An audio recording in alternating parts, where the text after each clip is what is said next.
1 of the Metro Nashville Public Schools Board of Education. We thank you all for being here. As we begin the night, we have a quorum. We have just a few missing, but will likely trickle in.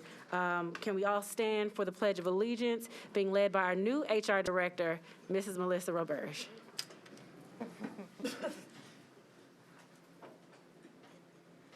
I'm really hoping my memory from elementary school serves me well.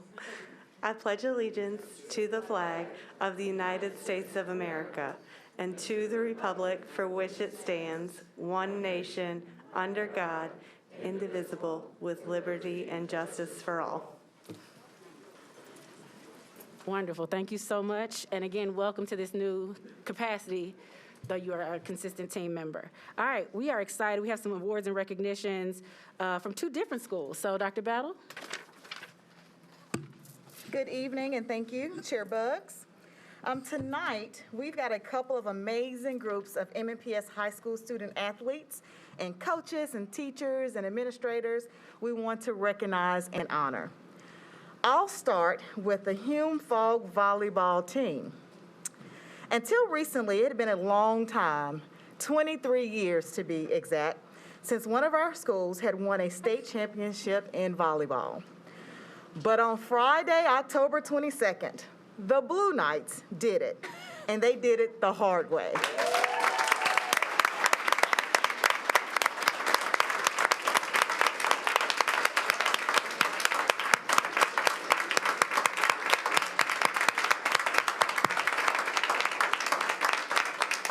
So come along with me on this journey. You see, Hume Fogg lost his first match in the Class AA elimination tournament.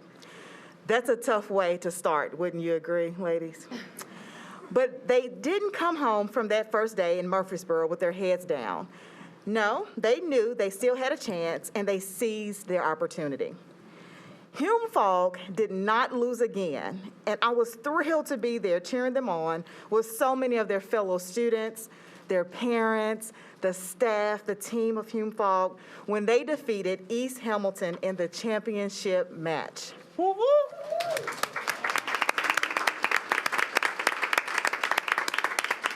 Y'all get used to this, okay? So tonight, we're honoring the entire Hume Fogg volleyball team, their coach, Samantha Kopaz, assistant coach, Carolyn Owens, athletic director, Jesse Blair, assistant principal, Lisa Bonelli, and principal, Kelly Hargis, and everyone else who played a part in their success. Now, we also want to recognize a parent who very generously paid the price of admissions for dozens, if not hundreds, of students to attend the championship game.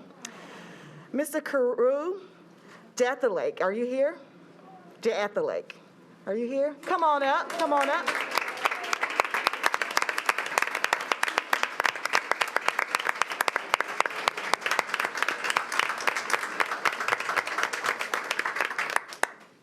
He has a daughter, Sonia, who is a junior on the volleyball team, and he knew Sonia and her teammates would need some big energy behind them as they took on a strong East Hamilton team after playing 3 matches the day before.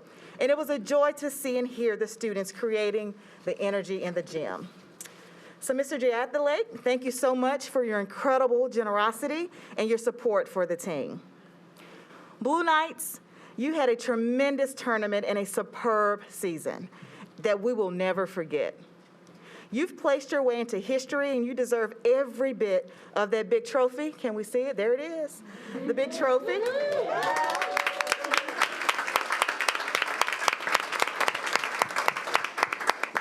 Thank you for bringing it with you tonight. So congratulations to all of you on winning the 2021 Class AA State Volleyball Championship. Let's stand and give them applause, and please come up.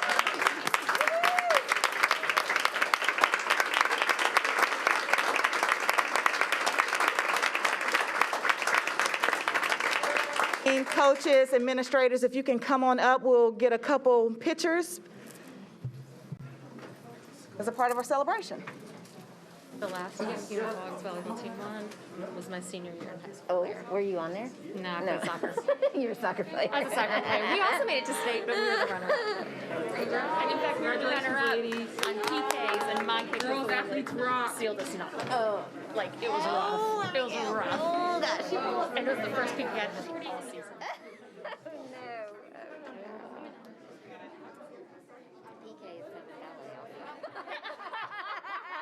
You're like, I have a different picture in my mind. Is the PK like French PK?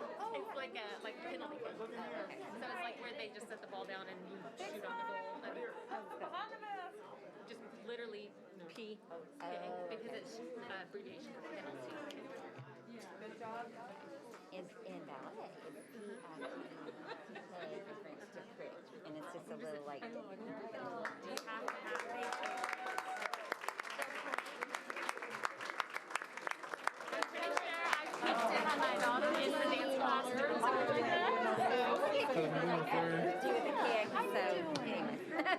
You know, yeah, it's been a roller coaster. What'd you say? Working on this, working on the baby, working on this new house, working the job, trying to spend time with family, getting ready for the holidays. It's been a little.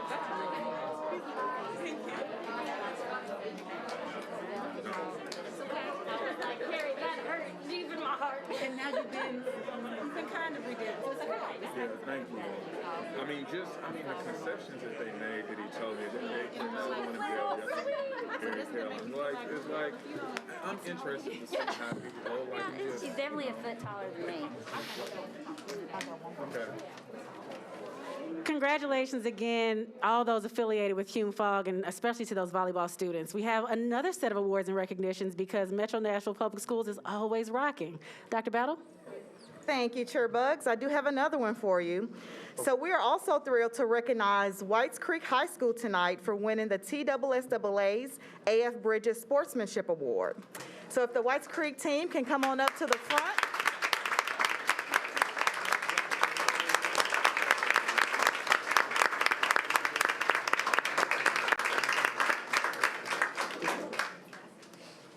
The AF Bridges Award is given and named in honor of the TSSAA's first executive secretary who served in that role for 26 years. Under Mr. Bridges' leadership, high school athletics in Tennessee reached levels of excellence and competence that earned respect all across the state. This award is given to schools that had no reported unsportsmanlike conduct incidents during the previous school year and displayed impeccable sportsmanship at their games. Whites Creek was one of 27 schools across the state that received this great honor for playing sports the right way. I want to thank and congratulate Principal Brian Males and his administrative team, the Whites Creek Athletic Department, and every coach and student athlete at Whites Creek for instilling, creating, and maintaining such a strong culture of sportsmanship. Rise up, Cobras, and thank you for making MNPS look so good with the way you play the game. Congratulations. Let's please stand and give them a round of applause.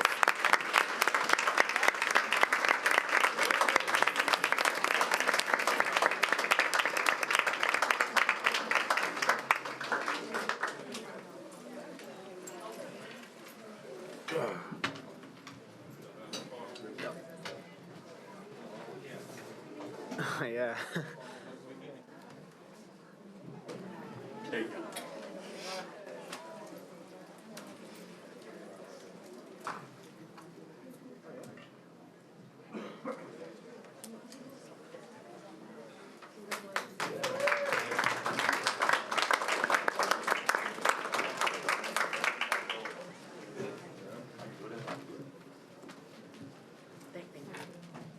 And I'm sorry, as a point of privilege, I do have to point out that Coach Cole actually coached me in basketball once, and he did make sure that we were that we showed sportsmanship, that we were kind, that we hustled, but that we were not rude on or off the court. So I appreciate you. I appreciate what you all are doing at Whites Creek. Oh, man.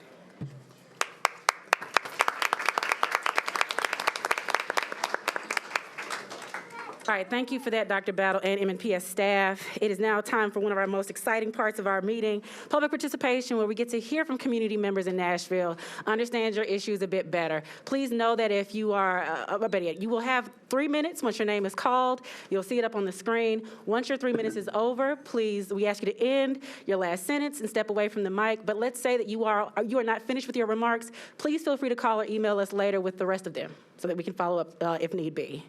With that being said, we had a bit of a snafu. One was left off. We'll begin with James Spencer, then Aaron Evans.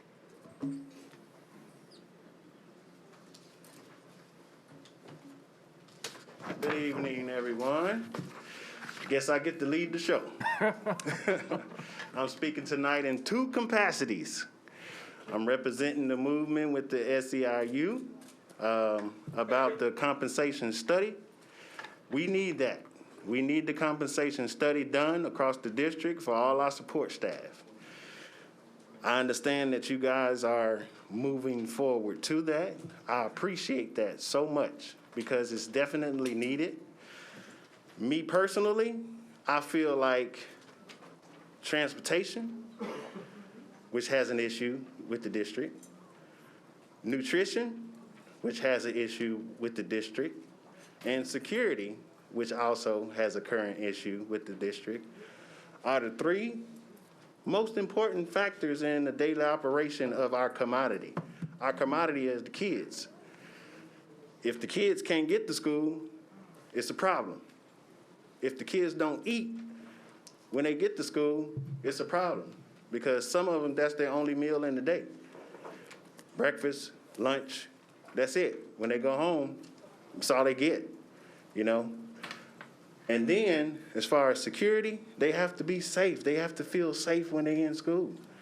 If they can't learn because they're not getting to school, not eating well, and they don't feel safe, that's an issue. That's killing the kids. That's killing the educational process of the kids. All right? Thank you. I speak in that half for my SEIU constituents. On this next half, I'm speaking as an officer. An officer of the security department that has a bunch of ongoing current issues. I already spoke about the compensation, and y'all are dealing with the compensation. But my biggest issue now is still the executive officers in our department. You did make a switch over who's over us directly as far as the executive staff, the EOO. Yes, you did that. Appreciate it. The ED, still over us. And you all know the conversation. You all know what's real. You all know what's on black and white. Why is that still happening? Up until everybody got their raises, 138. 138 to do what? Now, 143. 143, $5,000 raise. You can fix my problem with that. 143 to do what? Hey, thank you. Thank you. Councilman Aaron Evans? Thank you for recognizing me this evening. I appreciate the opportunity to speak in front of all of you. My name is Erin Evans. I represent Hermitage in District 12, and so Mr. Little is my representative. And so I wanted to be here tonight really to share an experience that I had that I felt like was very, very positive through the Pencil Foundation with the Principal for a Day. I was afforded the opportunity to be with one of my schools in my district. I only have 2 elementary schools, but they're the 2 best elementary schools in all of MNPS. And I had a wonderful time with Principal Westbier and Vice Principal Statham, learning more about Ruby Major. I think one of the negatives that happened as we got started with our day, because we were on Zoom, on Teams, is they let me know, hey, our internet may be unstable during this time. I got home later that day on social media, heard of other stories of teachers experiencing a lot of frustration with their internet access. I don't know if it's been resolved, but I know that when I was an educator, if I didn't feel supported with the tools that I needed, it made for a very frustrating teaching experience, and so hopefully it has. One of the things that I had an opportunity to do last year during the council term was represent the council on the education committee as the vice chair. I really appreciated the opportunity to work with Chair Buggs and Vice Chair Elrod on some of the things that we did to really educate the council about the issues that you all are dealing with on a regular basis. I will say that on the council, the majority of us recognize that nobody that's teaching or faculty member, administrator, are likely paid enough. And so ultimately, we still have a lot of work to do when it comes to pay. So I support, MNEA and the efforts that they're putting into really trying to raise the conversation with SEIU about pay. In addition, I wanted to mention that I have switched over to the Public Health and Safety Committee as the new chair. And one of the opportunities that I've had recently is to go to a church and talk about some of the health and safety issues that I have in our community. And ultimately, one of the things they asked me was, what can we do to support your work? And my default answer, which I think is true for practically any answer related to Metro Council, is I talked about supporting our schools and how can the community be more involved in supporting our educators and our faculty members and our staff. So if anybody is listening from District 12, if you need a job, please consider MNPS. If you'd like to be a bus driver, please consider MNPS, because I know we desperately need those. So thank you very much for your time, and have a good rest of your meeting. Thank you very much, Council Lady. All right, Karen Sun.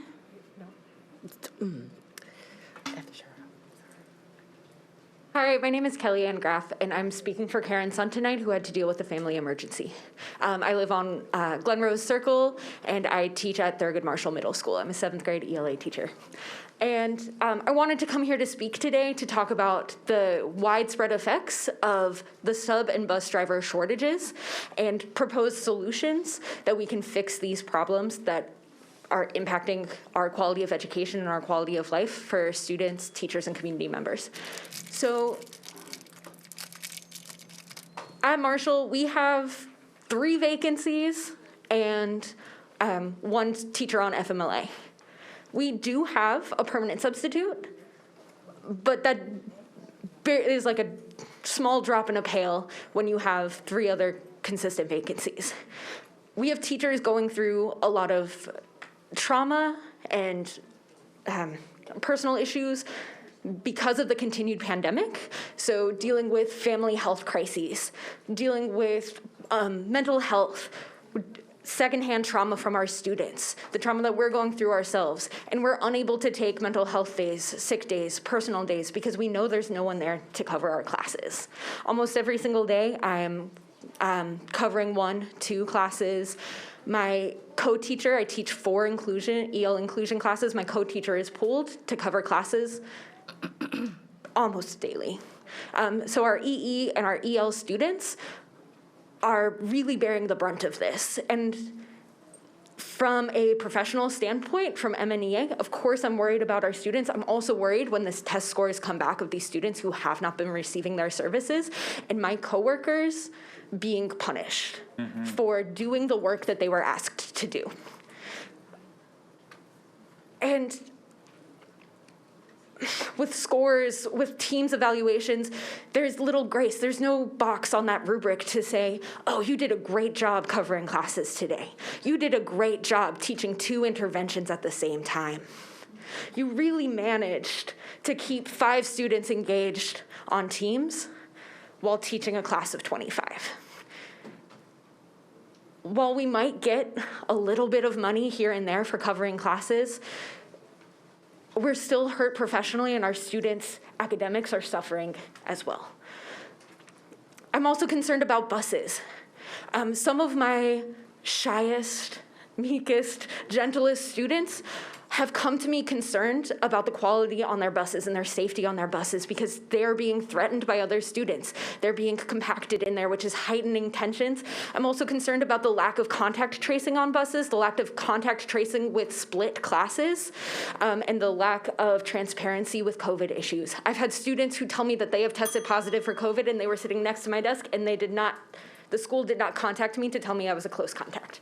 Thank you. All right, we have a Golden Calyx.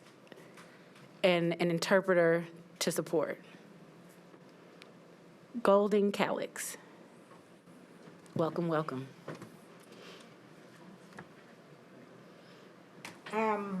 Buenas noches, miembros de la Junta Directiva. Good night, board members. Mi nombre es Golden Calix. My name is Golden Calix. Tengo 3 niñas.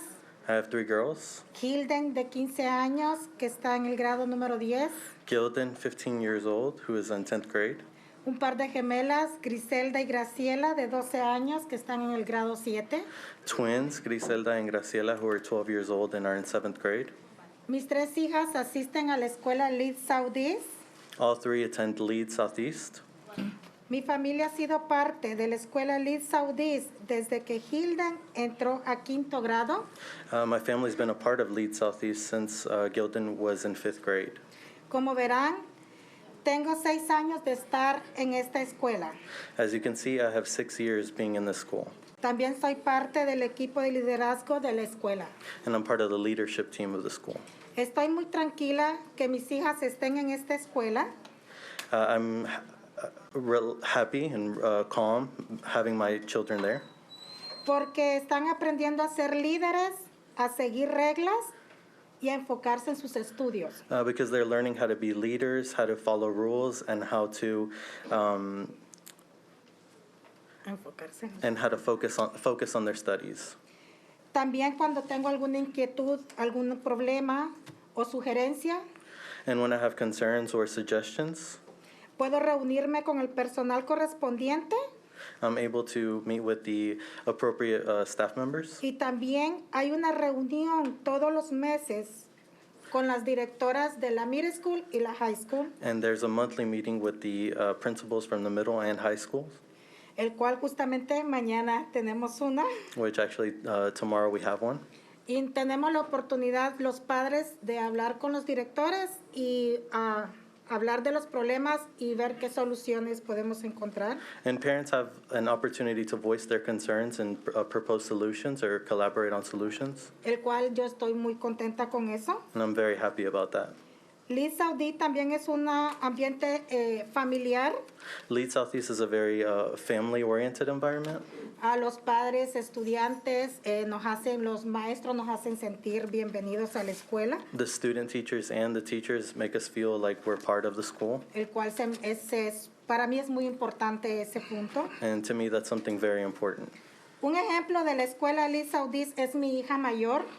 An example of Leeds Southeast, or what comes out of Leeds Southeast, is my oldest daughter. No porque sea mi hija, pero todos los años la escuela, mi hija y nosotros como padres de familia Not just because she's my daughter, but each year, the school, my daughter, and us as parents, el ejemplo es que mi hija está enfocada en ir a la universidad. my student is focused on going to university. ¿Podemos seguir? Can we proceed?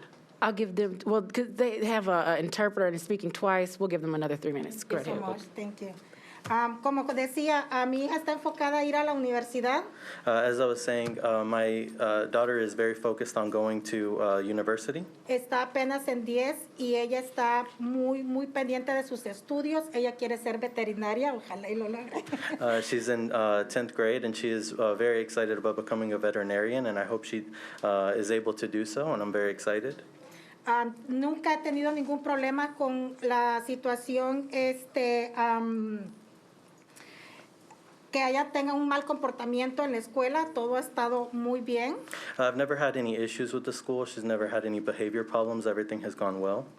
Tenemos un gran camino por recorrer todavía. We have a lot of the journey ahead. Y por eso les animo a votar para renovar la carta de Leeds Southeast. And that's why I'm asking you to vote in favor of Leeds Southeast. Para que mis hijas terminen y dar oportunidad a otras familias para que sean parte de esta gran familia y continúen con los estudios. So that my daughters are able to finish their studies, and also other families have the opportunity to join this organization. Muchísimas gracias por su tiempo. Thank you so much for your time. Thank you. Nicole Rowan. Nicole Rowan. Billy Sanders. Billy Sanders. Anitria Pettis. Anitria Pettis.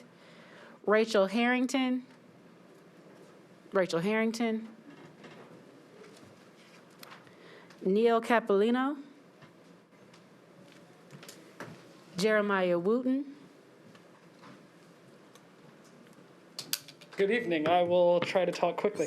My name is Jeremiah Wooten. I live in Miss Bush's district, but work at Oliver Middle School in Miss Elrod's district. Here at MNPS, we strive to make every student known. In last year's Day of the Schools address, Dr. Battle said, quote, "Every student should have a clear and achievable path to success marked by measurable goals. A critical aspect of that is collecting and communicating accurate data on student performance.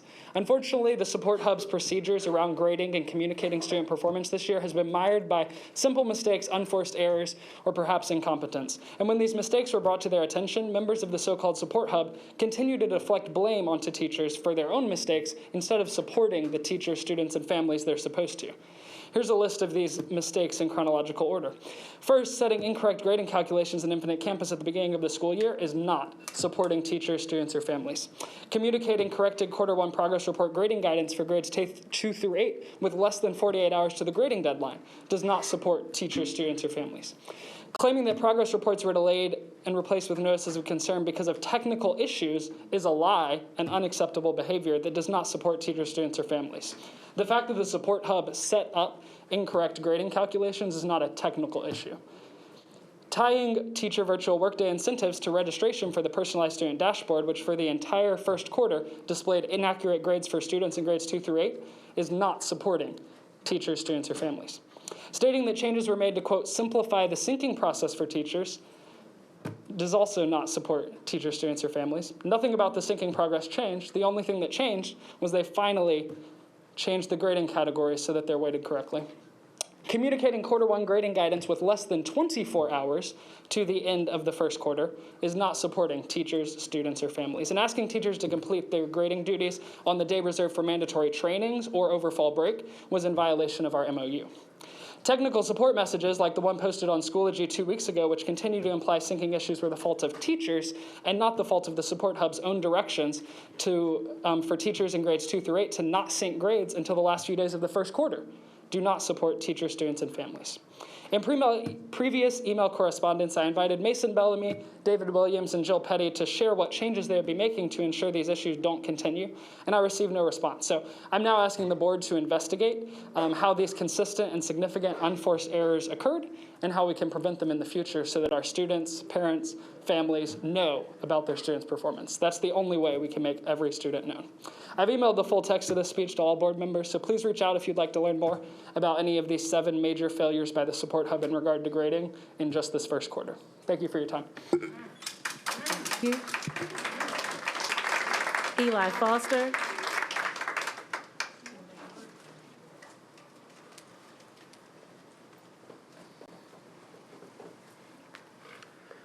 My name is Eli Foster. I live in Bellevue. I have 2 children that go to Bellevue Middle and 1 child that goes to Harpeth Valley.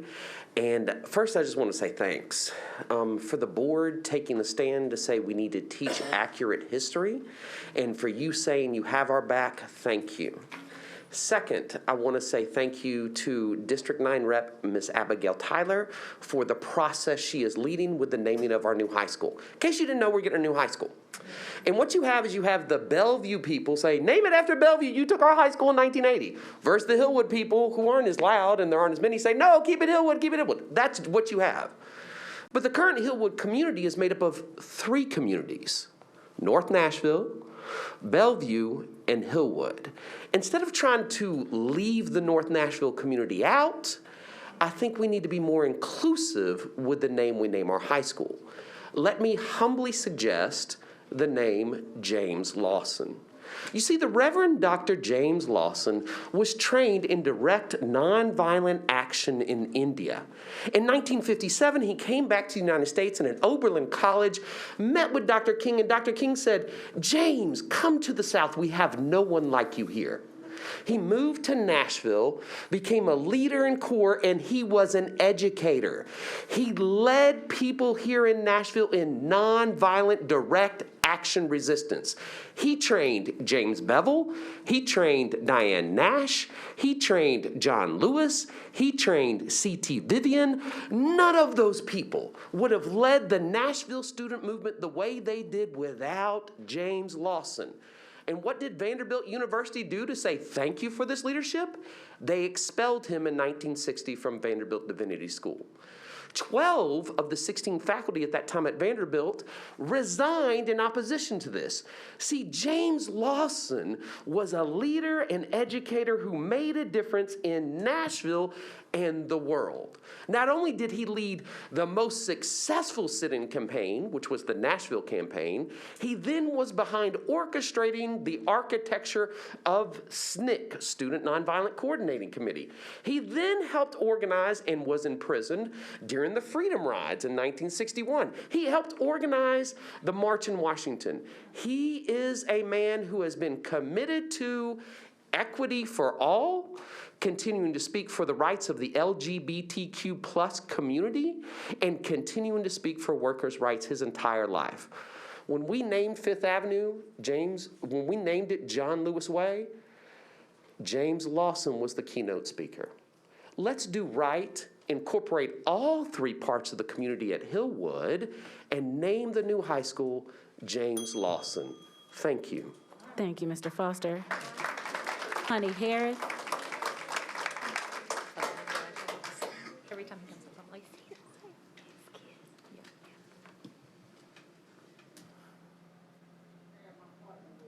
Sidekick. I'm Honey Harris. I live in 1217 Bryant Street, Old Hickory. Teach at Tulip Grove and Hermitage. And just for the record, before I even get started, I called my board member, and I have yet to hear back from my board member. I'm still waiting. I have worked for Metro for over 20 years, and every year I'm told the same thing. We got you, honey. We'll take care of you. We'll give you the raise that you deserve. We'll give you the raise. Well, on those promises, I still managed to work 2 jobs and put my daughter through high school. I'm a proud parent of a daughter who's 27 who now works at Vanderbilt. I have this one now. He's 10. He's been with me at Tulip Grove since when he was born, taking him to school. Now he's just at the school next door at DuPont Tyler. Y'all still giving me the same song and dance. We're going to take care of you, honey. We're going to take care of you. I have yet to see it. And everybody sitting here know I've been here 1,001 times plus one. Take care of me. Stop promising me you're going to take care of me and do what you've been telling me you're going to do for the last 20 years. Now, y'all ain't been sitting there for 20 years, but y'all sitting here now. So the problem is yours now. Pay me so I don't have to choose between feeding him and keeping a roof over his head. Pay me. Pay me what I deserve. Pay me what I've earned. I said before, and I'm going to say it again. I'm not asking you to give me a handout. I'm just asking you to pay me what I give you and have given you for 20 years. Pay me. Our kids, parents don't know, school starts at 7:45. We had kids rolling in my building today at 9:30. Wonder why? They're telling us not to take attendance. We're worried about teaching content, and I'm in the 3rd grade this year. 3rd grade, pushing it. That's a TCAP grade. Every parent sitting here needs to know, your kid at Tulip Grove, if they riding these buses, we're getting buses in at 9:30. Now you talk about TCAP scores. Make sure you watch your kids' TCAP scores, because I'm telling you now, they're getting there at 9:30. So how much school are they missing? And you talking about taking TCAP. And if they get a score that you don't like, now you know the answer. I have 2 people in my cafeteria and a manager who are feeding my school, who is 500 plus people. They're having to still do breakfast at 9:30 while they try to prepare for lunch. So when your kids come home and say they're hungry, I wonder why. That's my time. Thank you.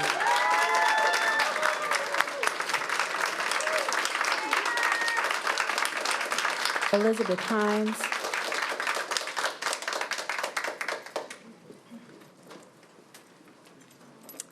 Hi, my name is Dawn Johnson. I'm the Parent Advisory Committee Secretary. I'm here on behalf of BB Hines. She's graduating from the My City Academy this evening. The PAC now has 84 members as of the 8th of this month, and we have reps from every single school cluster. 9 of the 14 clusters have been assigned cluster coordinators. We're still actively looking for cluster coordinators at Antioch, Hunters Lane, Stratford, Whites Creek, and Maplewood. So if you're interested, please reach out to the MNPS PAC. We have partnered with and created projects with our local community partners such as the Nashville Public Education Foundation, the Nashville Public Library, El Hamaba, NOAA, and the Tennessean. We've had monthly meetings in both our clusters and our district-wide PACs since August of 2021. We consider these meetings to have been incredibly successful and very amicable. We appreciate those of you who have shown up and supported us along the way. We have several upcoming events in the month of November. The first one will be our district-wide PAC meeting on November the 16th at 6 p.m. It will be an online event. You can find that information on our website. Just Google MNPS PAC, on Twitter, or follow us on Facebook as well. We also have an event coming up on, we are reviewing the By Design movie on November the 20th at 2 p.m. at the Edmondson Pike Library. We have a PAC Town Hall that will be in this room on November the 23rd at 4 p.m. And we have another viewing of the By Design movie and a discussion on December the 4th at 10:30 a.m. at the Hermitage Library branch. Again, please follow us on our website, on Twitter, or on Facebook. Thank you all. Thank you. Charles Friedman.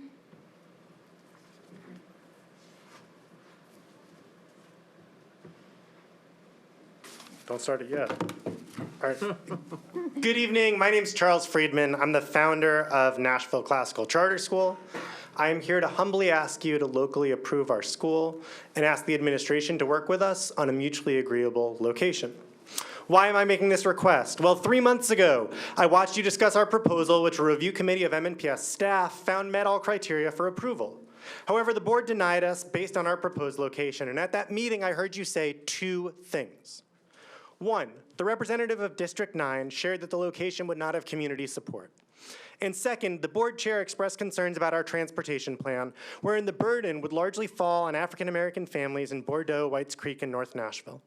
And frankly, those comments stuck in both my head and my heart.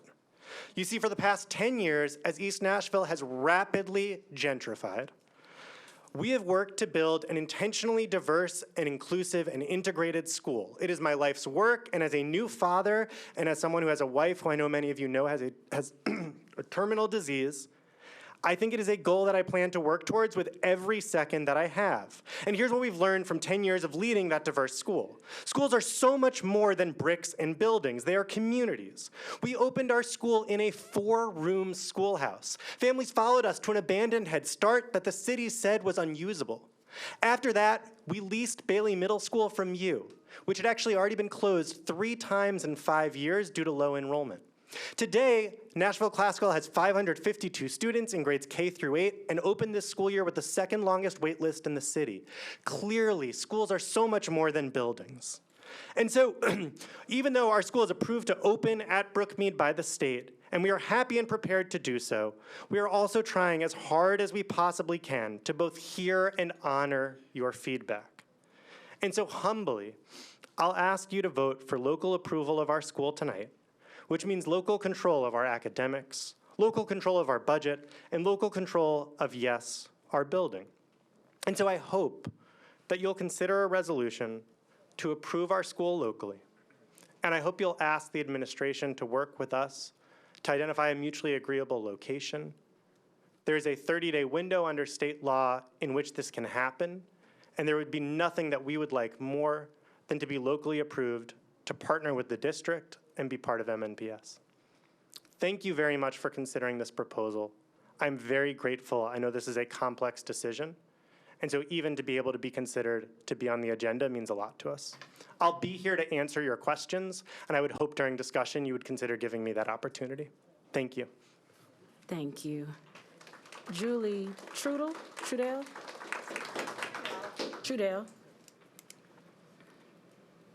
It's okay. My students call me Ms. T.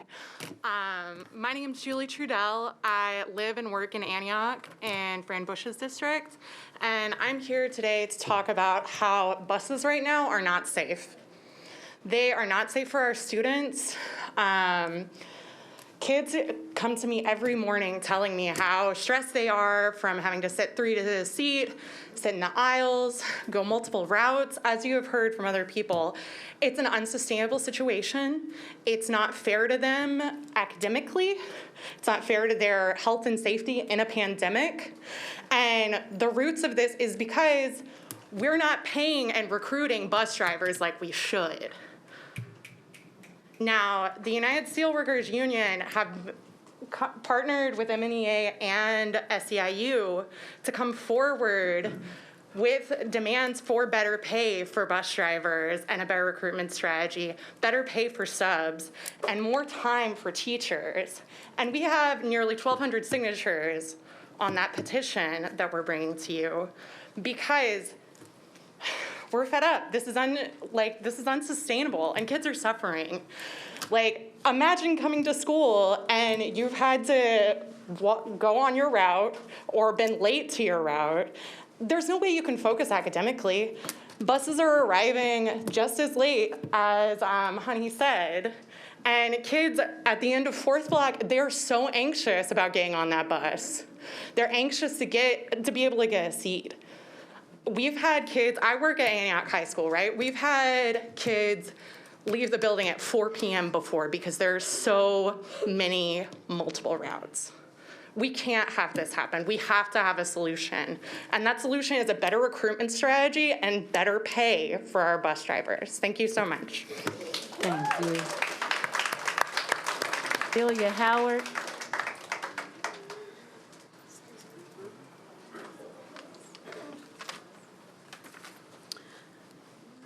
Good evening, Chair and board members. My name is Cordelia Howard, and I work at Maplewood High School, 401 Walton Lane, Nashville, Tennessee, as an administrative assistant, and I have been a Metro employee for 30 years. This evening, I would like to bring to your attention the PPE supplies that the school receive for staffs and students.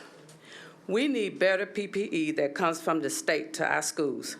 The gloves that are sent are vinyl ones, and they are very cheap and thin. They tear when you put them on, and some staff members must put on 2 of them because of the thinness of them. We need gloves that of the same material like the custodians, the maintenance workers, and the hospitals have. The hand sanitizer comes in gallon jugs. Some of it's clear, some of it is the yellowish. The yellowish is not that good. One of our teachers accidentally dropped her bottle and it bursted. It stripped the wax clean off her floor. So you can imagine what it's doing to your hands. It has no moisturizer in it. The next thing I would like to bring up is the white cloth mask. Those are really not the proper masks. They are not the proper masks for students or staff members to wear. You cannot breathe in them. People that are close contact may get the virus or whatever. It cannot filter out what needs to be filtered out. Last of all, we do get the disinfect wipes, but we've been getting more hand sanitizer wipes than the disinfect. You cannot disinfect the chairs, the desks that the students have to do before the next class come in with alcohol sanitizer wipes. They need the disinfect wipes. And I'm glad that LP Pencil Box, they're a big help. They have supplied plenty of Lysol wipes as well, and that helps out a whole lot. High schools and middle school teachers, they go through more than 1 pack a week. It could be 2. Elementary schools are different. They don't change classes unless they're going to related arts. Middle schools, high school students change classes every blocks. So 1 pack of wipes a week, which is 5 packs for 1 month, is not going to do it. And they should be able to have more when they ask for it. And instead of us just saying, no, we can't give it to them, we should be able to give them what they need. Some teachers use 2 packs a week. Please take everything I have mentioned into consideration, and thank you for your time. Thank you. Kelly Phillips. Kelly Phillips. Nate Miley. Hey, good evening, y'all. I must have missed the memo on this one. There's a lot of people in here. I'm the principal and proud parent of Creve Hall Elementary, and I came just to share some really great things that are going on at the district and other schools and at my school with y'all. So a little bit different tone. Transportation has been tough. You know, there's not a lot we can do to help our kids when we don't have bus drivers, but I've been so impressed by two people within the district, Melvin Fulgham and Kenyatta Harrison. They are rock stars. So Kenyatta worked herself sick earlier in the year by doing her job, but then also driving the buses. And so then her supervisor, Melvin, had to take over. They've been awesome with communication, and as a principal, Melvin has texted me evenings before saying, hey, there's going to be an issue. He's texting me early in the morning, which allows me then to communicate with families in advance. Yeah, nobody wants there to be bus issues, but when we can't control that, communication is awesome. So they've been fantastic to work with.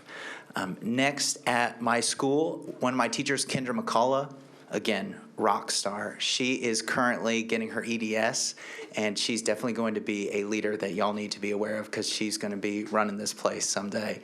But as a teacher, it's been awesome. So I've been with her, this is year 6. So the average growth of students in her class who come in below grade level is 1.5 years worth of growth. That's awesome, y'all. We expect kids to make 1 year, and she, for her below kids, in her hat and above kids are making 1.3 years worth of growth. She's fantastic, fantastic. And last, the school less than a mile to the south of us is Norman Binkley. If you don't know James Urquhart over there, the principal over there, man, he's a genius. I was going to end with that, but I'll throw that in there. What James is doing, he's creatively using funds and scheduling and his people to get multiple opportunities for his EL students to get small group support. It is incredible. Every year I'm talking to James and saying, what are you doing? And trying to figure out how I can replicate that at my school for my EL kids. So that's all I wanted to say. Hope y'all have a good evening. Thank you. Cynthia Goddard.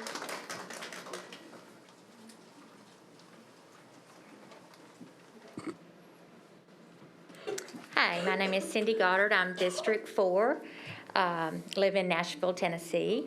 I'm here representing Moms for Liberty, and as you know, our main focus is what is being taught to our children in the classroom. We're also fighting to establish and protect parental rights, as we don't believe they stop at the classroom door. Tonight, we would like to ask the board members a few questions so we can determine where each of you stand on certain issues. We realize you can't answer us directly tonight, so we'll just bring our questions to light for now and expect your answers afterward. We'll be leaving you a hard copy of the questions we're asking, and we'll also follow up with an email. We are looking for direct answers, please.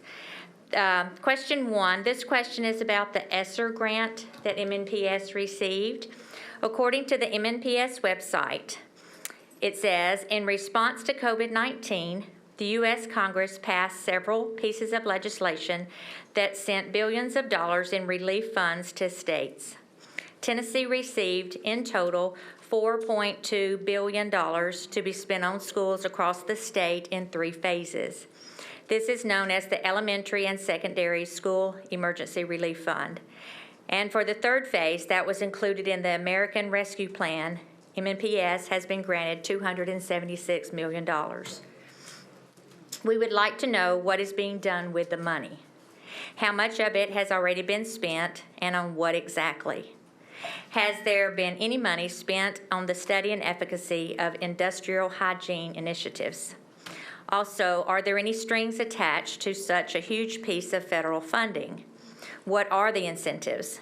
Specifically, is the receipt of this funding based on you all continuing to impose a mask mandate in our schools? Are you receiving a certain amount of money per child to keep them in mask? Our main concern is that once Governor Lee signs the bill that the Tennessee legislature just passed, then school districts throughout the state will have to comply with the law and eliminate mask mandates for our school children. Will that have any effect on the ESSER grant? Will the school board comply with the law and eliminate mask mandates even if some of the funding is jeopardized? Thank you for your time.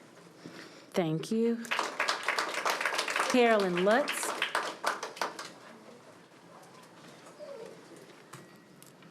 Good evening. Thank you for having us speak tonight. I also am with Moms for Liberty. I am going to continue with our questions. My question this evening is on the Textbook Transparency Act.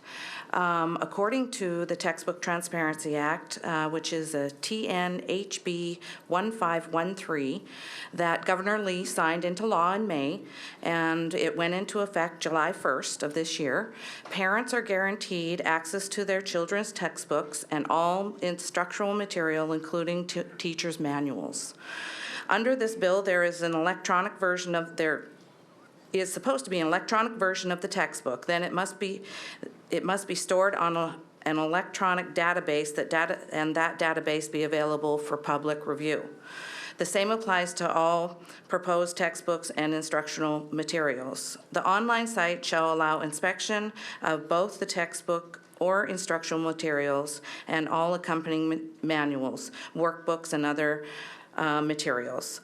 So our question is, my question is, where can we obtain this information? We are told, according to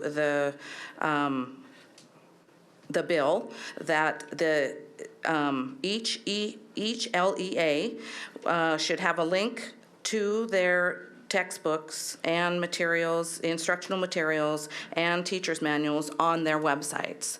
They do not. We have looked at all different schools, and nobody has direct access to these manuals. I do know that they are at the textbook depository. I've been there, I've seen them, but you are not allowed to check them out. Of course, they're extremely thick, so copying them would be very difficult. We were told, or I was told at the depository, that the best way to view them is online, which of course we agree, but we have not been able to find the teacher's manuals or any other material online. We were also told that the manuals get changed and updated online, but these changes are never sent to the depository, so what they have on file is not up to date or complete by any means. So again, my question is, please tell us where the current teachers' manuals live online and how we can access them, which is according to the Textbook Transparency Act. We would like to have this information, please. Thank you for your time. Thank you. Jennifer Conder.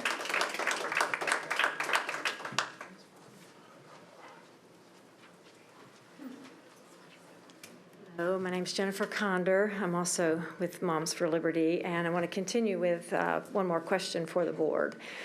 Now that a COVID-19 vaccine has been approved for children ages 5 to 11, I'd like to know where you stand on a COVID-19 vaccine mandate for children in our public schools. Realizing that you may have both a personal opinion about a vaccine mandate and also a board position on the subject, we'd like to know how you feel on both fronts. Do you think that children should be required to get the vaccine in order to stay in school? Or do you believe it should be a personal decision made by the students' parents? If you're for a vaccine mandate for all students, how do you think schools should handle the unvaccinated? Should the unvaccinated students be separated from those who have been vaccinated, or should they be banned from coming to school altogether? If they aren't allowed to come to school in person, is MNPS prepared to provide online education services to these students who don't get vaccinated? Since the past year of at-home learning has taught us that it is inferior to learning in person, do you think that would be fair to these students simply because their parents have health concerns and refuse to have them vaccinated? If they are allowed to come to school without being vaccinated, would they have to sign a religious exemption, as with other vaccinations, or do they have a choice to opt out without the cover of religion? And if allowed to come to school, would the unvaccinated students be held in in-school suspension and be segregated from the rest of the students because of their personal decision not to be vaccinated? Do you feel this type of segregation would be fair? So as you can see, the possibility of a vaccine mandate for children brings on a myriad of questions and issues that will need to be decided and planned for and paid for with our tax dollars. We think it's only fair that parents and constituents know where you stand on these issues, and as it's a decision that every parent will have to make as well. Thank you for your time, and I'll leave copies here for you all. Thank you. Amity Marsh.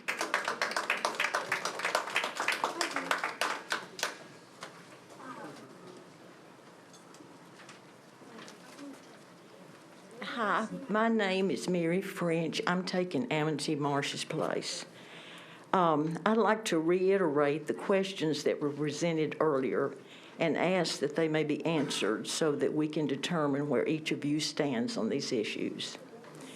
According to MNPS School Board website, the school board represents the public's voice in public education, providing oversight for what the public schools need and what the community wants. An effective school board has an important role in keeping your local school on track and setting policies that affect your child and your school.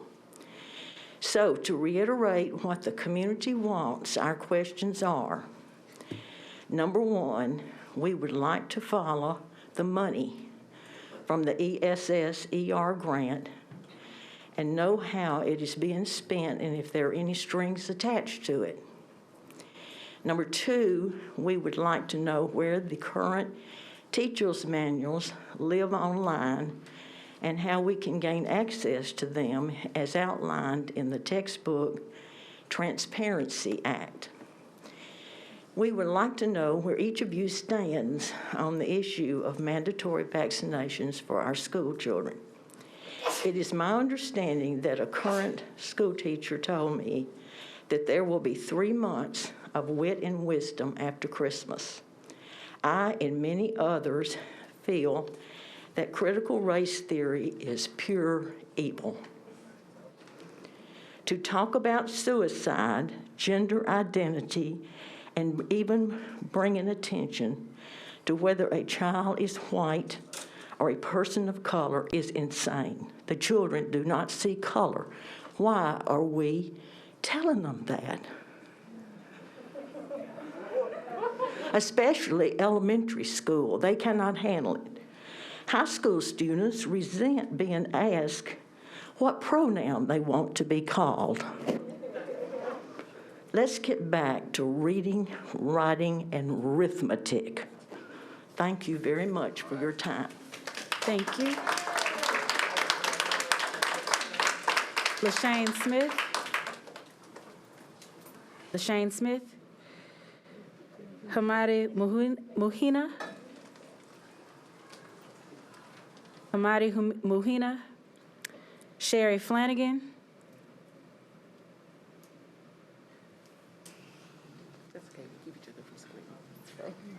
Sherry Flanagan. Donna Brown. That's right. Sisters Unite.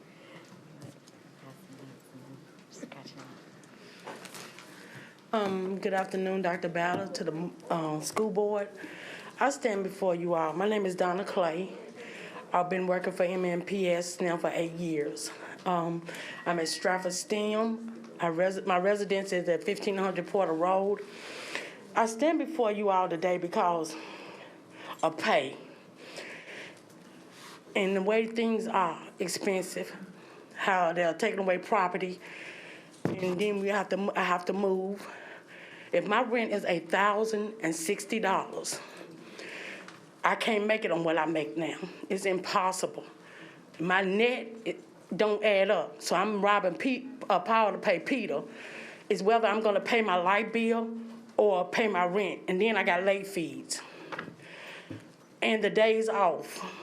We off too many days, I'm sorry. I'd rather be at work, serving the kids, feeding the kids, you know. I love serving them. I love those little rascals. And The days we have off in those months is like 3 days off in a month we're off. That's an impact on my paycheck. I can't, I'm tired of balancing. It's hard. If I go out and get another full-time job, guess what? My coworkers gonna suffer because I'm gonna have to call out a day because I'm tired. But I don't want to put that burden on them. You see what I'm saying? If I work in a cafeteria where we have 4 employees and a part-time. If 2 people out, guess what? Now we gotta work hard. We shouldn't have to be that way. To work 2 full-time jobs is not for me. I'm just saying, it ain't gonna be. I can't do it because I feel like I work hard and I love doing what I do. I feel like the pay should be better and we should be in school more working than all those days off, including the holidays. I mean, shouldn't we be getting paid for Veterans Day? I'm just saying. I'm asking.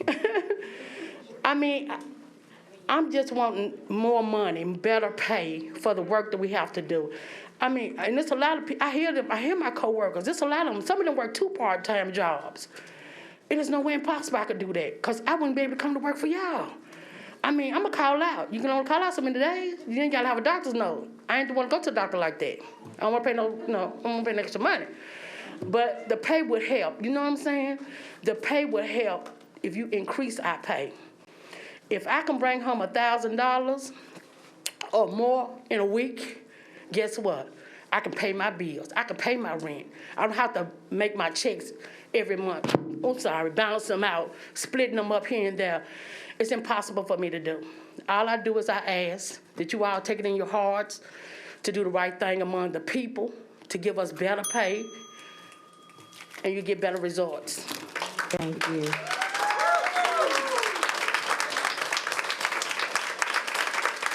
Kelly Lawrence. Kelly Lawrence. We have a duplicate. All right, Joseph Tidwell. Joseph Tidwell. Lisa Vale. Jennifer Kiger.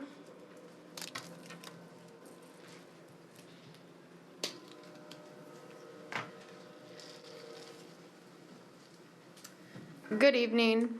Thanks for allowing me this opportunity to speak tonight. My name is Jennifer Kier, and this is my 7th year teaching in Metro. I'm here to express my concern with the current state of education at MNPS. Unfortunately, we're seeing nationwide issues with the current workload of teachers. However, I truly believe the deciding factor for whether teachers leave or stay will come down to the individual districts and schools. Teachers in schools and districts where teachers feel heard, feel supported, and feel valued will stay. Our schools already had multiple teachers leave this year to surrounding counties, which consequently adds to the responsibilities of those of us who remain. This will continue to be a cycle if the issues currently facing schools are not addressed. We're covering classes during our planning time multiple times a week, along with covering multiple times a week during our PLT time, as well as attending multiple meetings, professional development, and countless other responsibilities. Teachers need time more than ever. We don't have time to do our jobs, and it's taking a toll. Please listen to our teachers before there are none left. Thank you. Thank you. Claudia Cornelison.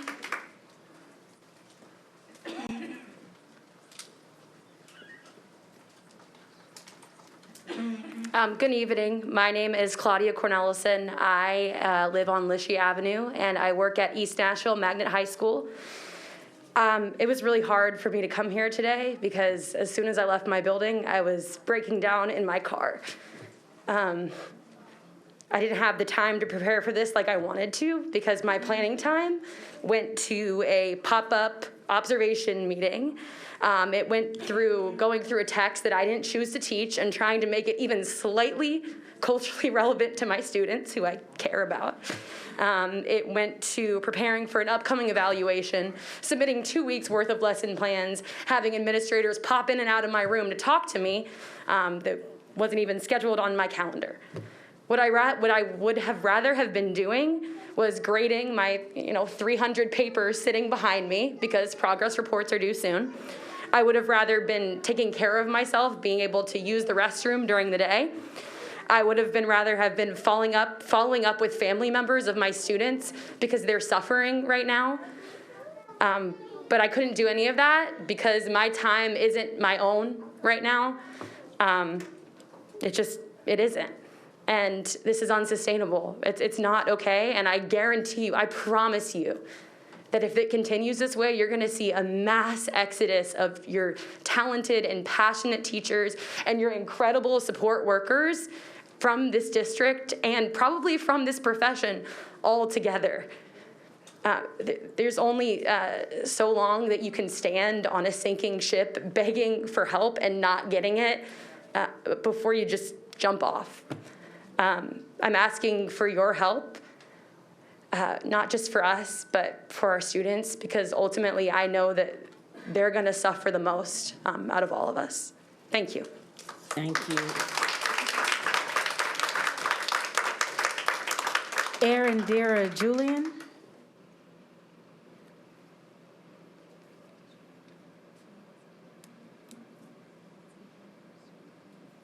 Good evening. My name is Serendira Julian. I am a proud SCA parent. I live in Madison. I work in Madison.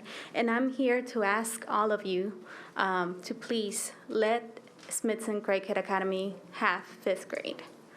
I have 2 children. My first child is a 4th grader at SCA, and she is a proof of what SCA is doing. She started when she was a kindergarten in SCA. Now she's a 4th grader, and she is absolutely one of the, not because she's my daughter, but she's actually one of the best students. She has put her effort and heart, and you will hear from her in a minute. I'm just here as a parent asking you to please give these kids a chance to stay in 5th grade in a place where they know the teachers, where they know all the staff. It's a very important process, or it's a very important change from elementary to middle school. And I think that a lot of us are concerned in this time because our kids are growing physically and emotionally. So I want my child to be at SCA with people that love her, care about her, and I just want to ask you to please give them the chance. I mean, you have seen that SCA and Smithson Craig Head Academy has grown so much over the years. I mean, we've seen the growth with the principal, and I am just very blessed to have my child at this school, and my pre-K son is actually there. So please take this into consideration.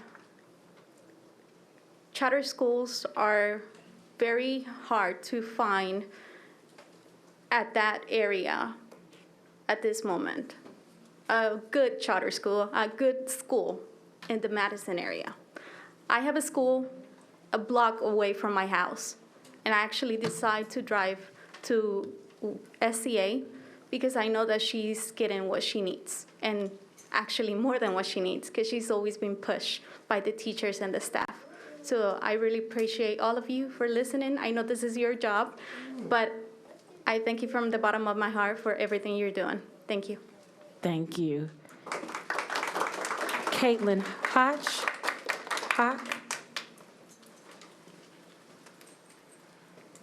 Good evening. My name is Caitlin Hoach, and I live at 3902 Drakes Branch Road. I moved from Sullivan County Schools to MNPS over Christmas break my 5th grade year. Having experienced 5th grade in an elementary and a middle school, I agree 5th grade is better suited to elementary schools.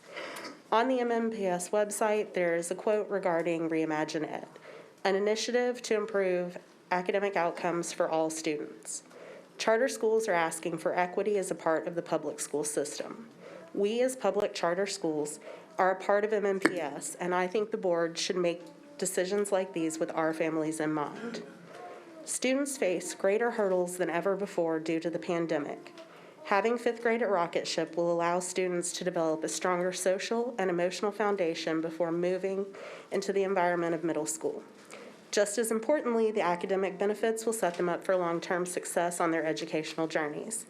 I would like to thank Chairwoman Buggs, Member Little, Member Bush, and Member Player Peters for taking the time to respond to our invites and meet with our parent coalition. We truly appreciate your transparency and your willingness to listen to the voices of your constituents. We welcome the opportunity to meet with and learn more about all of the other board members as well. Thank you for your time this evening. Thank you. Graciela Rodriguez.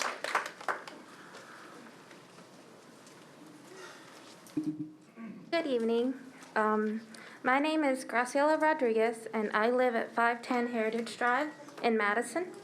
My first grader, Alyssa, started off in Head Start, really needing attention and focus on her social emotional learning, and she was really shy. She then headed off to Ross Early Learning Center, where she continued to have deficits in her social emotional learning. I chose Rocket Ship Nashville Northeast as her elementary school because I hoped she would get more attention and more one-on-one time with her teachers. The teachers have been kind, understanding, and very supportive in Alyssa's social emotional needs. This is especially important for me because my daughter is on the spectrum and really struggles with that. Alyssa benefits so much from having a deep connection with all of her teachers that I believe she would flourish so much more if she could stay one more year at Rocket Ship, Nashville Northeast. MNPS has identified that 5th grade is better to have in elementary school for a number of reasons, including social emotional learning for students. For my Alyssa, this would mean she'd get to stay in an environment she has called home for years that has nurtured her, given her a sense of safety, a place where she loves her teachers and her peers. I know that if she feels safe and loved by her teachers, she will listen, she will do the work because she trusts them, and if she leaves them too soon, then she will just take steps backwards. Alyssa is counting on your vote on November 23rd to include 5th grade as an option for all MNPS schools, including Rocket Ship Nashville Northeast. Thank you for your time. Thank you. Topeka Acosta.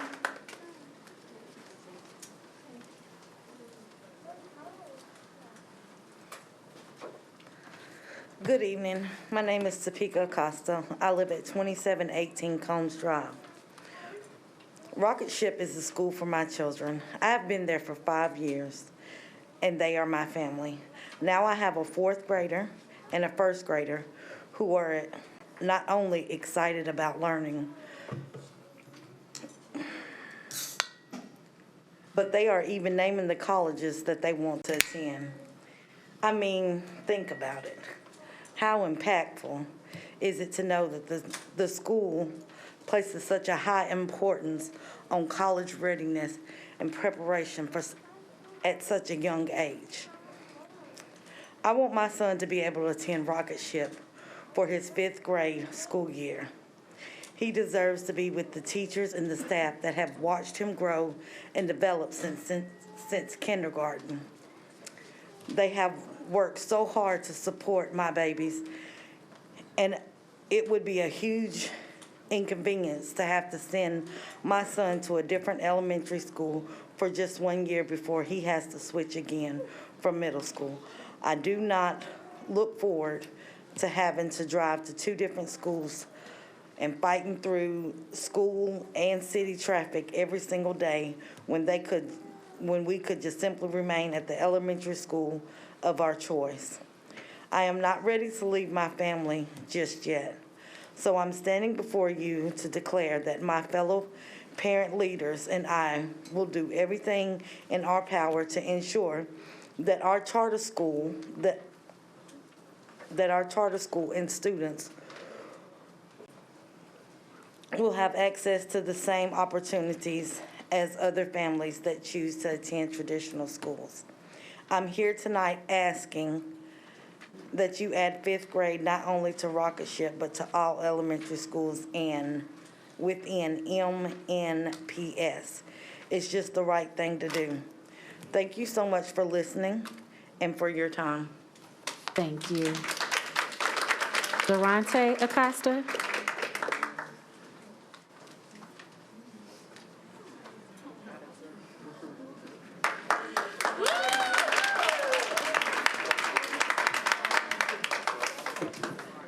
I love my school, and my school loves me. My teachers push me to be my best. My teachers make me feel safe, and I love them. All my friends go to my school, and I don't want to lose all my friends.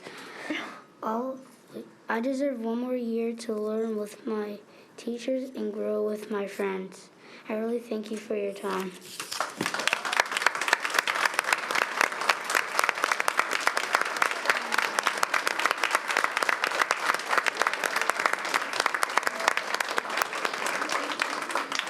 Very good job. Thank you, Zarante. I don't think you all realize how you all do, difficult it is for adults to come and speak before the board, but to have a young person, thank you. Good job.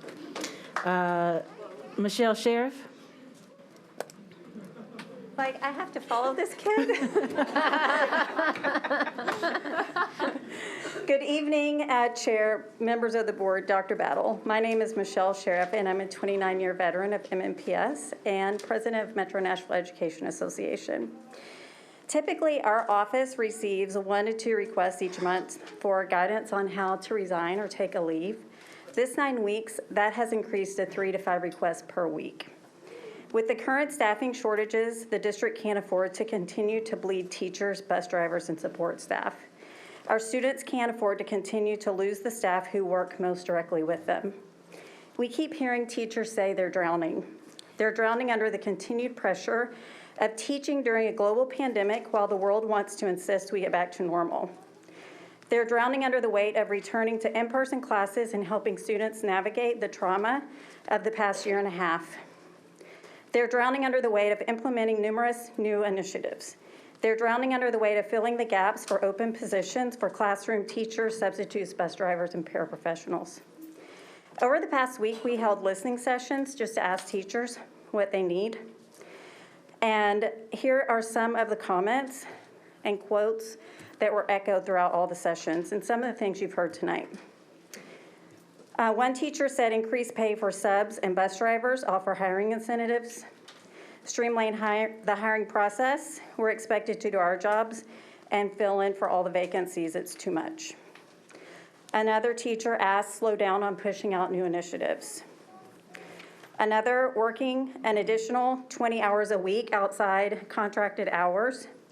We need less mandatory meetings and more planning time. We need time to authentically connect with students, time to analyze student work, to know their individual needs, time to plan lessons to meet those needs.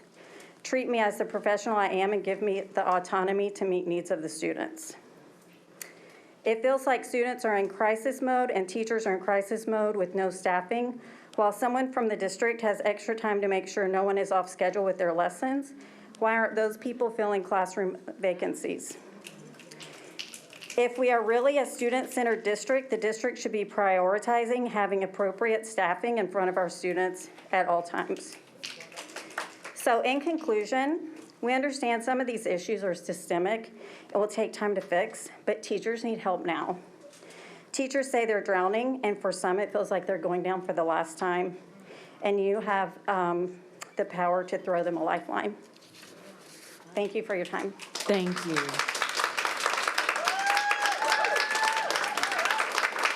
Valerie Garcia.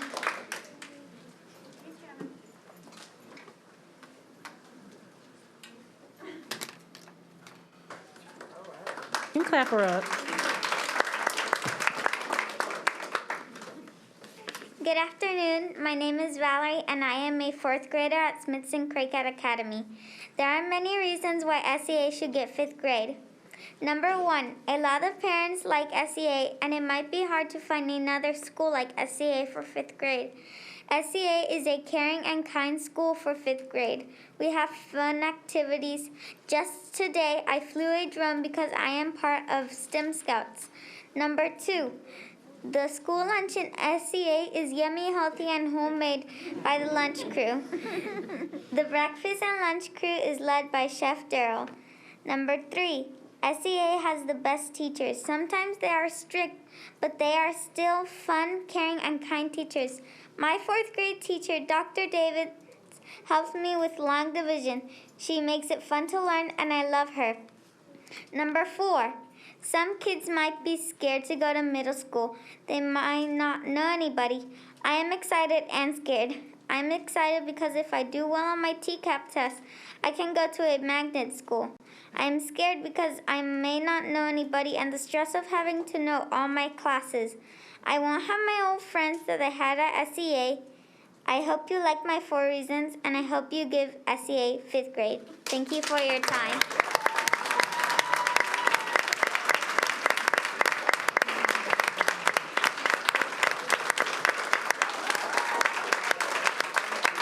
And thank you and very good job. Sarah Duran.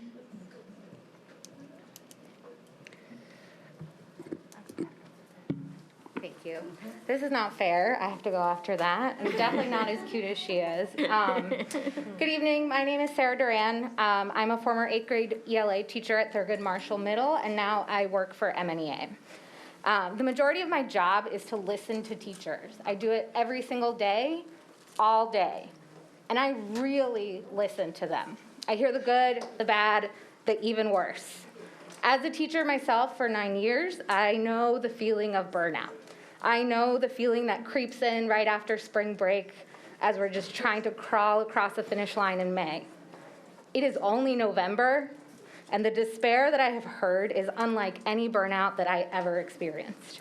It is despair of helplessness and hopelessness. It is despair of being asked to give everything, but being given nothing. It is the despair that frightens me for our schools. This pandemic is not over, and the trauma of the last 18 months is not over. It's only getting worse. Our bus drivers, our support staff, our educators, and our students are not okay. They are desperate for help, for some relief from the mounting responsibilities that ignore the realities of what we have and continue to experience. They don't need seminars on self-care. They don't need more initiatives and more data collection. They need actual relief. They need to feel that the same people who prioritized their health and well-being a year ago are still willing to prioritize their health and well-being now. I urge you to listen to all these folks who are talking to you before you're just left with silence. Thank you.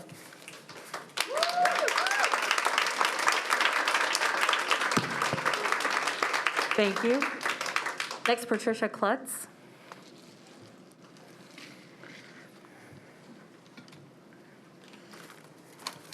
Greetings. I'm here today advocating for Purpose Prep Academy to be granted the expansion through 5th grade, which should take place in the next school year. I wasn't sure what to say, and in my asking, I was told to tell my story. Well, we don't have enough time for that. But what I will tell you is that I'm a grandmother with the awesome responsibility of raising 3 of my grandchildren, 2 of whom are in 4th grade at Purpose Prep Academy, and they're anticipating 1 more year at that awesome school, graduating with friends they have bonded with since 1st grade. I've been in education in one form or another for all of my adult life. I understand the importance of a strong, sound academic foundation and community. I understand the need of children having a safe, nurturing place to explore, learn, and grow. I also understand, as an educator, parent, and community member, the desire to see students challenged to think outside the box and encouraged to set, reach, and go beyond the standards set for them, real or imagined. I enrolled my grandchildren, or my granddaughter, into Purpose Prep Academy after watching her fall further and further behind. And now, as a result of her attending Purpose Prep Academy, she is making gains I never thought possible.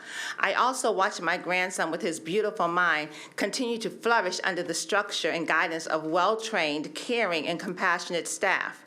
Purpose Prep Academy, according to its scores and awards, is not just talking the talk, but walking the walk. There are no empty promises there. Hey, I'm not arguing for or against charter schools, nor is my concern today for the other great public schools in Metro. My concern, and prayerfully yours too, is to nurture and watch this community of scholars grow by adding 5th grade. Let's not stunt their growth, but encourage its development. Vote yes to 5th grade at Purpose Prep Academy for the upcoming fall school year. Thank you. I appreciate your time. Thank you. Next is Heather Harold. Heather Harold. Courtney Brown. Courtney Brown. Oh, that's you.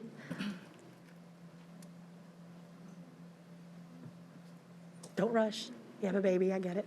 Sorry about that. Thank you. I had to pass off my little one.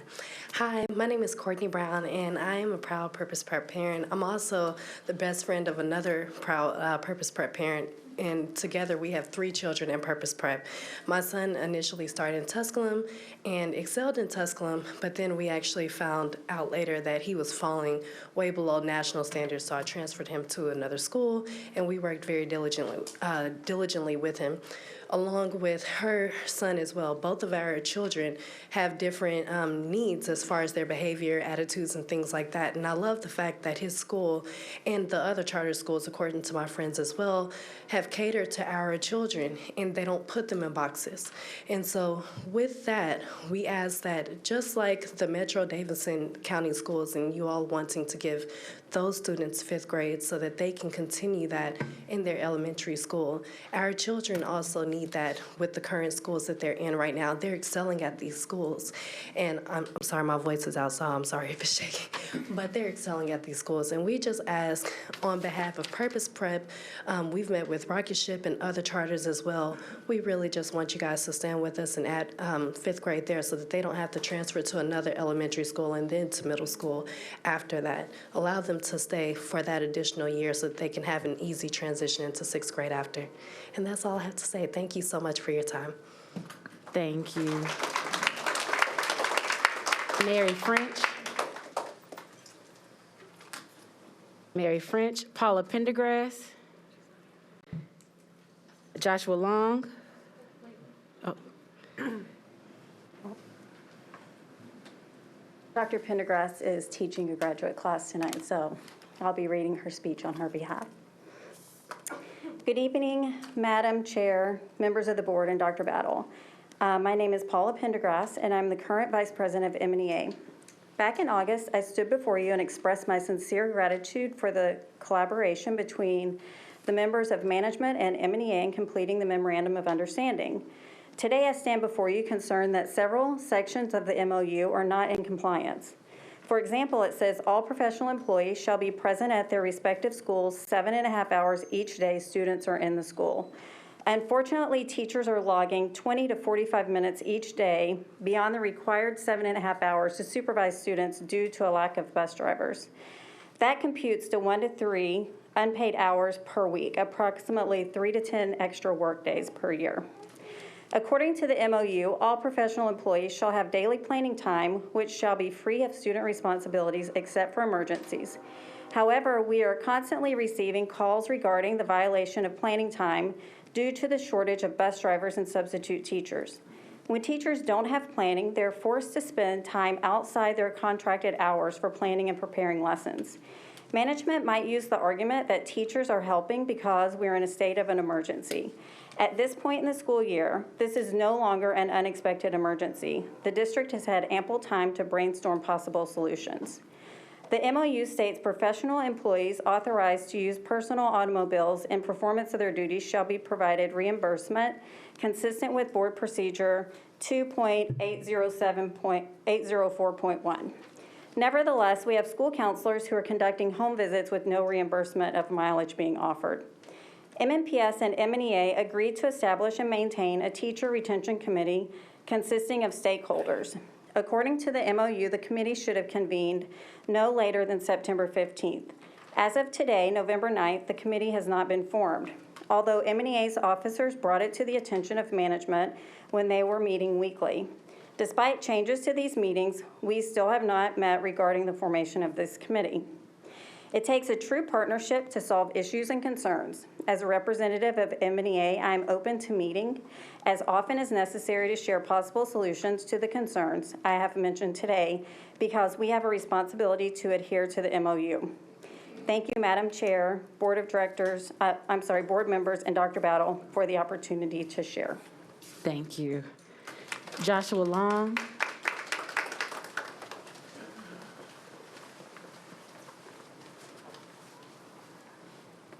Hello. So I thought I would address the board with a simple question, explain my reasoning for asking it, being at a crossroads in my own personal life, and not knowing what to do next in my career. I thought it might be helpful for other teachers who might find themselves in a similar situation to express my feelings honestly in a public forum. How can I advance my teaching career without leaving the classroom? The answer is I can't. I could go back to school, get my master's in education, for a raise that it would take several years to acquire and compensate myself for the expense of going back to school. I could leave the classroom for an administrative position with the advanced degree to cover those expenses faster, but that's leaving the classroom. So I have heard of some programs that allow experienced teachers to mentor alongside new teachers, sacrificing one of their own classes to coordinate and mentor for a modest raise and increase responsibilities in an already overwhelming job. That sounds like a good idea, but over the long term, would a teacher ever be able to accumulate a significant amount of wealth to accomplish some personal goals, such as having a home paid for before it's almost time to retire, or living completely debt-free financial existence? The truth is, those are unreasonable expectations if you believe your purpose is being just a classroom teacher, and would be even more so unreasonable if I had a wife and young children.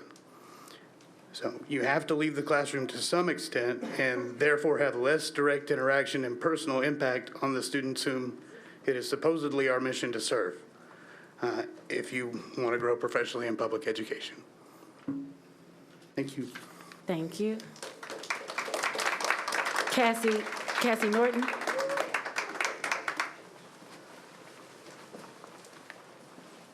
Hello, my name is Cassie Norton. I live at Airwood Drive in 37214, and I teach at McGavock High School. And today during PLT, I asked my students, what do you want the Board of Education to know about what is happening in McGavock High School right now? And I'm gonna read our list to you all. It starts off with some pretty normal teenager complaints. The food is bad, so we're hungry. The Wi-Fi is always out, our computers are old. Teenagers, you know. And then it picks up into things that are really having an effect on their education and safety and mental health. The buses are always late. I'm missing all of first block at least once a week. I'm sitting 3 to a seat or on the floor. I'm begging my fourth block teacher to let me out early so I can get a seat on the bus. Our teachers are quitting, or they're constantly not here because they're burnt out, and so they're taking days off a lot. The teachers know, the students know, they see us and they know that we're burnt out. They know that that's happening.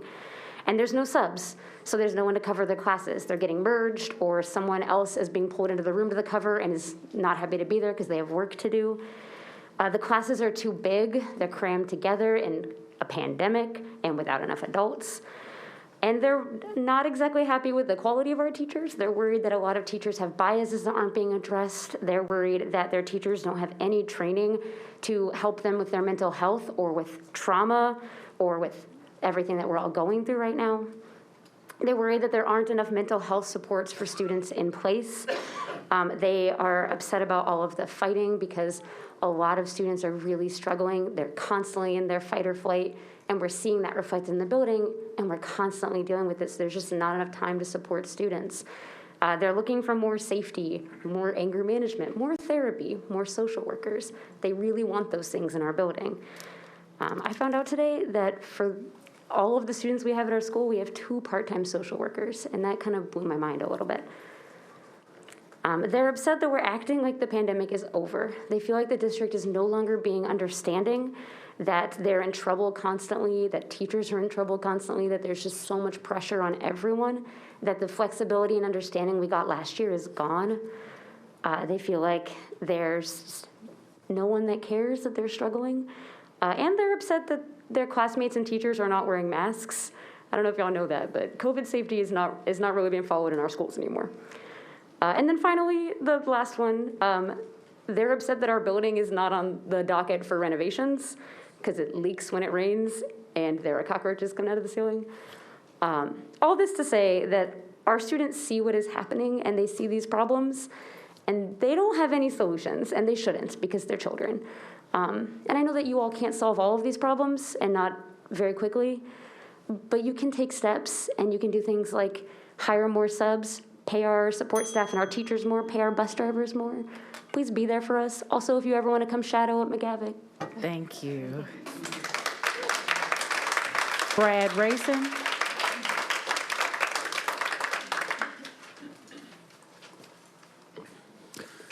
Good evening, Chair Buggs, members of the board, Dr. Battle. I'm Brad Rayson. I'm with SEIU Local 205. Support employees are members of our union. I want to start by saying we value the relationship and partnership we have with you.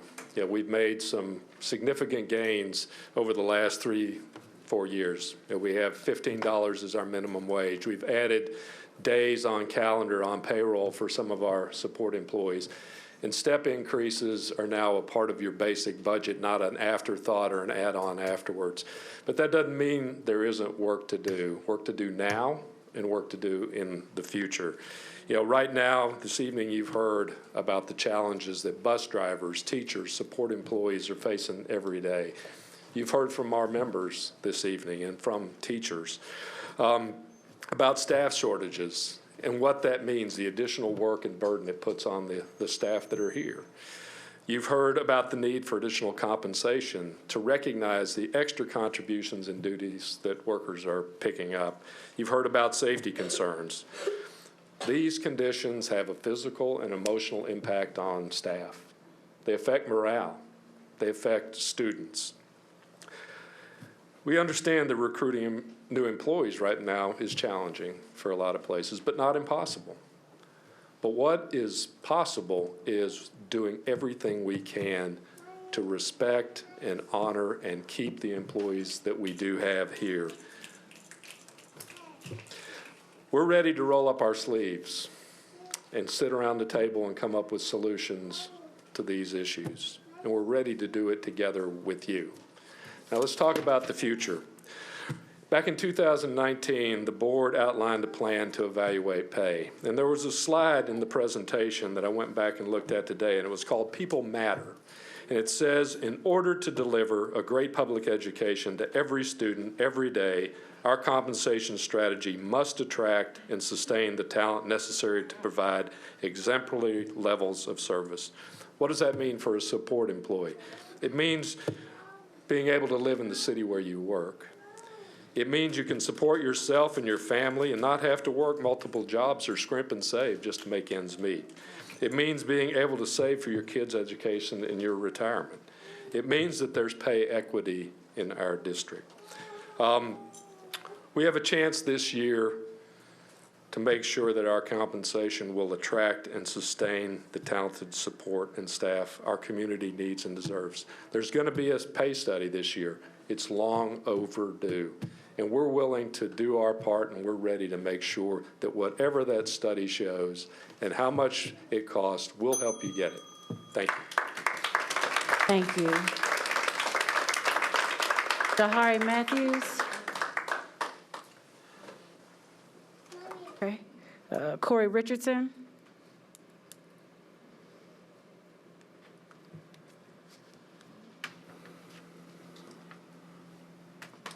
Good evening. Name is Corey Richardson. I live in Goodlettsville, Tennessee. First off, I want to say I should have vetted my wife a little harder when we first met because you guys are familiar with Edward Kendall. He's my grandfather-in-law, married his granddaughter. So make sure I make him proud up here tonight. So I represent Smithson Craighead Academy. I am a staff member there. I've been there this is my 8th year now. And one thing I can take from everything that I've heard tonight is that no one is quitting on you. I've heard despair in our teachers' voices. I've heard a plea for help, even in our parents as well. And that's why I'm here as not only a staff member, but a parent as well. My son does attend Smithson Craighead Academy, and I'm here to ensure or implore why I believe that charters need to be included in the Reimagine Ed initiative. When I go to work every day, I don't feel like I'm at work. I truly feel as if I'm there to make a difference. My students, as you see, the illustrious Valerie Garcia came here. She's been here since kindergarten, and love her to death. I watched Evan be in vitro, and I was able to see him now. He's 4 already in pre-K. Being able to see, and that's just a microcosm of the growth I've been allowed to see. Not only in our students, but our staff as well, how they are motivated every day to come in, how they push. And I am very grateful after hearing some of the things that a lot of schools and educators are going through. I'm grateful, and I'm also empathetic towards their plights. I feel like my school and my experience lends itself for me to be a second home, not in a negative light. I did not attend college to become an educator. I was in the business field. I've been in a school. I'm only 33. I've been in the school for over half my life, if you include the 8 years that I've been there. And that's simply because we are called. We are called. We are called to raise a generation, to influence a generation. And I've been able to do that, and I would like to continue that. I'm 6'3", about 280, and I turn into a soft little teddy bear when the fourth graders graduate. I think the difference between that is them being able to graduate in fifth. Maybe I won't be so teary-eyed and soft if they can graduate in the fifth grade. So I'm grateful that you guys are here in full audience, listening to our plights and listening to our pleas to allow continuity in our children's lives, because with continuity can continue to breed growth. Thank you for having me. Have a great night. Thank you. Tremaine Hamer.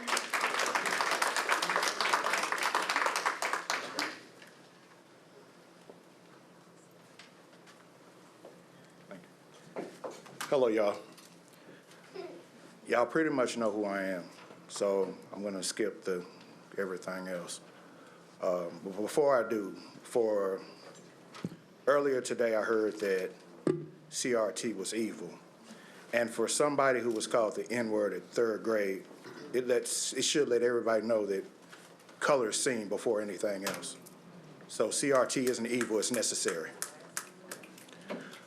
I am the proud parent of a Purpose Prep alumni and a Purpose Prep scholar.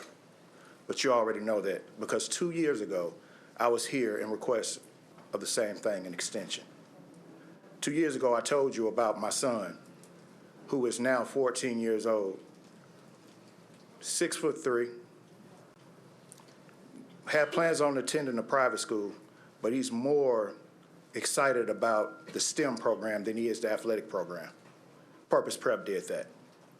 I told you about my son, who is on the spectrum of autism.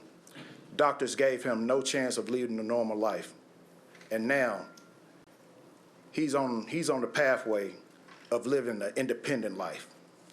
Purpose Prep did that. I'll tell you about myself, who come from North Nashville during the time where there's the highest incarceration rate in the nation. I grew up through that. I've been through that. One of the most scariest moments of my life wasn't worrying about getting robbed. It wasn't worrying about if I'm going to eat the next day. It was worrying about where my son is going to go for school. Purpose Prep helped ease that. Purpose Prep also opened up the door to allow me to become an advocate. Not just a charter school advocate, but I advocate for district school parents. I advocate for homeschool parents. I advocate for private school parents, because that's what we're supposed to do. We're supposed to help one another out. No matter where our children go to, they're still our children. I say all that to say this. 2 years ago, I gave you the story, and I'm still here asking for the same thing now. So what I'm going to ask of you is to make this decision with open hearts, open minds. Stop playing politics with my children. Stop this, to eloquently put it, stop this dog and pony show, charter versus district. Stop this political grandstanding. We're all parents. Purpose Prep deserve to have fifth grade. 8 years ago, Legra Newman and her staff knocked on the doors of North Nashville, promising a change of education. That changes now. Thank you. Kiana Page. Hello. Good evening. My name is Kiana Page. I live at 3711 Dickerson Pike, apartment B217 in Nashville, 37207. I have a 7-year-old I'm sorry, I'm a little nervous, y'all. Let me start over. Okay. I have a 7-year-old in second grade at Rocket Ship and a 6th grader who completed elementary through Rocket Ship. Rocket Ship has supported the development of both of my children, helping them to grow into young men. The community there is loving and supportive. It feels like a small family. I'm actually proud to say I'm a Rocket Ship parent. My youngest has struggled with behavior issues, but the staff at Rocket Ship has showed so much dedication and compassion for him, even when he has hard days. I am asking you to support the expansion to 5th grade at Rocket Ship so that my son can grow in this loving community for another year before he transitions to middle school. It is very important to me that my son is not thrown into a setting where he could be easily influenced by the behavior of older students. History has shown what happens to little black boys when they are not properly prepared for the world that is ahead of them. My son has benefited from the individual approach that Rocket Ship uses for each child. And I am confident that spending his 5th grade year in this elementary school, Rocket Ship, Rocket Ship that has shown so much growth and gave him so much advantage of him being himself. My son needs the extra social and behavior support that Rocket Ship offers him. So please support our charter school and please support my son and vote yes. Thank you for your time. Thank you. Ahmed White. Ahmed White. Christian Sanchez.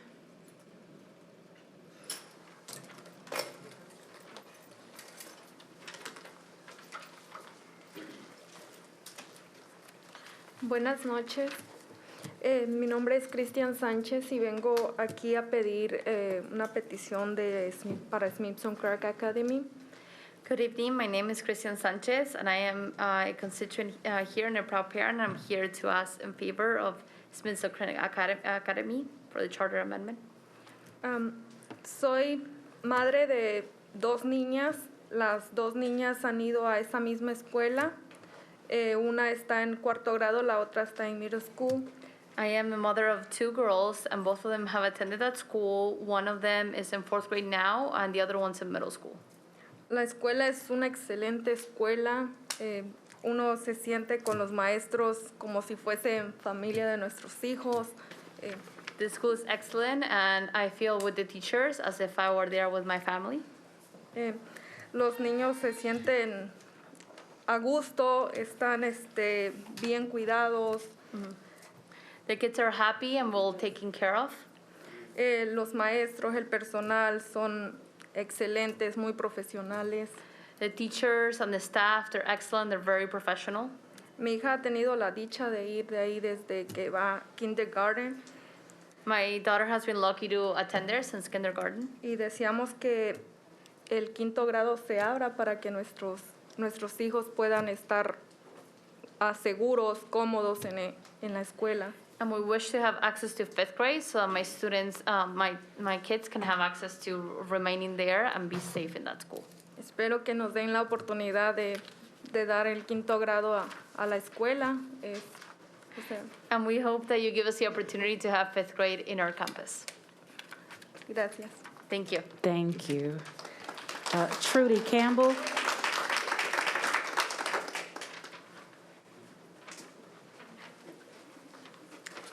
Good evening, and thank you again for this opportunity to come before you and speak on behalf of Purpose Prep Academy. My name is Trudy Campbell. I am a native of Nashville, Tennessee, and a very proud parent of 2 boys that I must anxiously get home because they attend Purpose Prep and they got work to do. Well, excuse me, my oldest son goes to MLK, but to that in a moment. I'm aware that Purpose Prep, that MNPS has expanded elementary school in the Procon cluster to include 5th grade. As a parent, I want the same opportunity to be granted at Purpose Prep for the continuation of the academic progress and social development for those students there at that school. Serving 5th grade students is critically important, not only for Purpose Prep, but the other schools, the charter schools that are represented here. But because I have a vested interest in Purpose Prep, that's why I'm here. It's critically important to my child's success and the other scholars there at Purpose Prep as well. I've seen and value their work and the results that I've gained with my children attending the school. My oldest is a Purpose Prep Academy graduate. He attended HEAD and now is currently a 7th grader at MLK. I contribute that to the foundation he gained at Purpose Prep Academy. My sons have excels through their literacy, expanded vocabulary, mathematical skill set, science, social studies, and also attended a school that is now a part of history. Their character and social development has been molded there. During the pandemic, they pivoted, still meeting their academic standards with the necessary tools. I believe in the work that they do there at Purpose Prep. I believe in their results. I've seen it firsthand, and I see their vision. I want you to know that I support Purpose Prep and I support Purpose Prep expanding to serve the 5th grade. Thank you for your time today. Thank you. Laura Neal.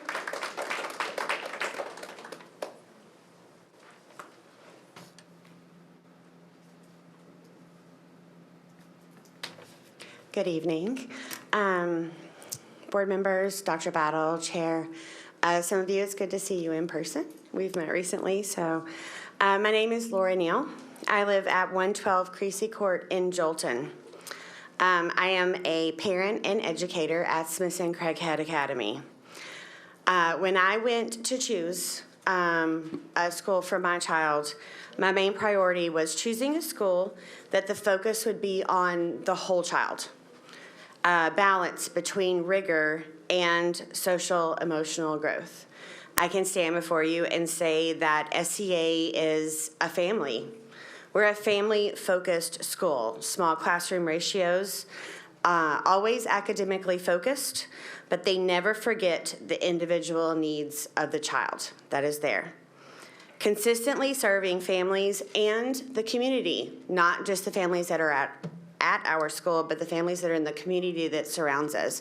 We have so many initiatives with diaper giveaways, food giveaways during the pandemic. We believe it's bigger than just us and ours. As we approach 4th grade, I am a nervous parent. I know that my daughter Annabelle's needs are going to be best met staying in the school community that she's familiar with. Developmentally, scientifically, we all know, right? They need that extra time to mature, to grow. That the gap, guys, the gap that is between a 9-year-old, right, and an 8th grader, that's not healthy. That doesn't serve the needs of any child in this district, regardless of the school that they go to. That isn't even up for debate, right? MNPS is called to be equitable, to serve all children in the district, regardless of the school that they're enrolled at.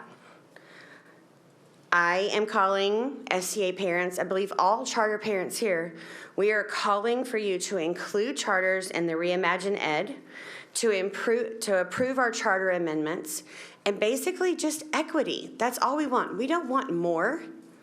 We want the same. We want what you are offering every child in the district to be equitable across the board. I'm also going to say Mr. Ami Dwight sends his regards. He had a family commitment. His son, Cameron, had an awards banquet tonight. That was very important for him to be here. He has entrusted each of us to come and share and speak on his behalf, knowing that we would represent the spirit of SCA well. Thank you for your time. Thank you. Jahari Matthews.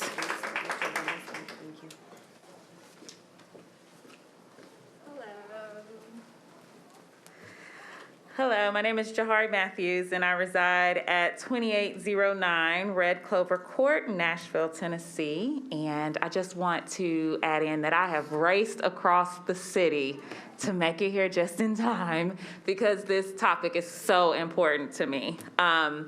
I am here today to advocate on behalf of Purpose Preparatory Academy as a parent of a second grade scholar and a product of Metro Nashville Public Schools. As a parent, my child's education is a top priority, and finding a community that supports his growth as a student and individual is of the utmost importance to me and my husband, his father. The addition of 5th grade at Purpose Prep would allow my child to remain within a community that allows him to thrive.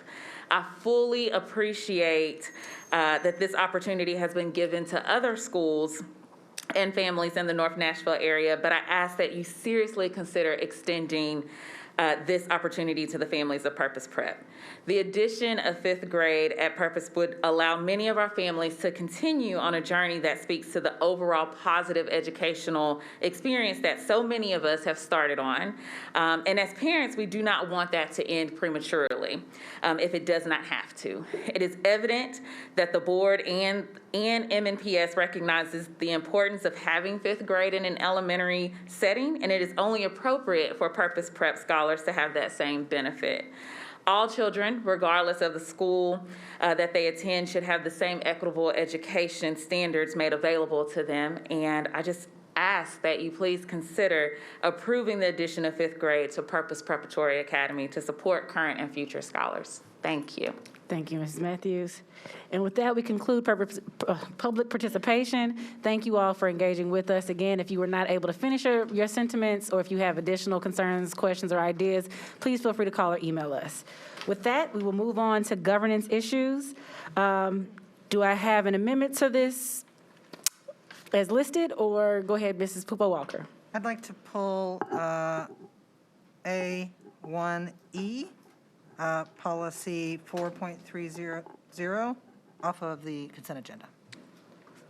You said 4.301 interscholastic athletics? Second. Which one is it? Am I saying the wrong one? Yes. 1E. Or 1E, but is it 4.30? Which policy in E? Which number policy? 4.301 interscholastic athletics, all right? Yeah. Do we have any other amendments that has been pulled? Mrs. Tyler and then Mrs. Pupo-Walker, Mrs. Player-Peters?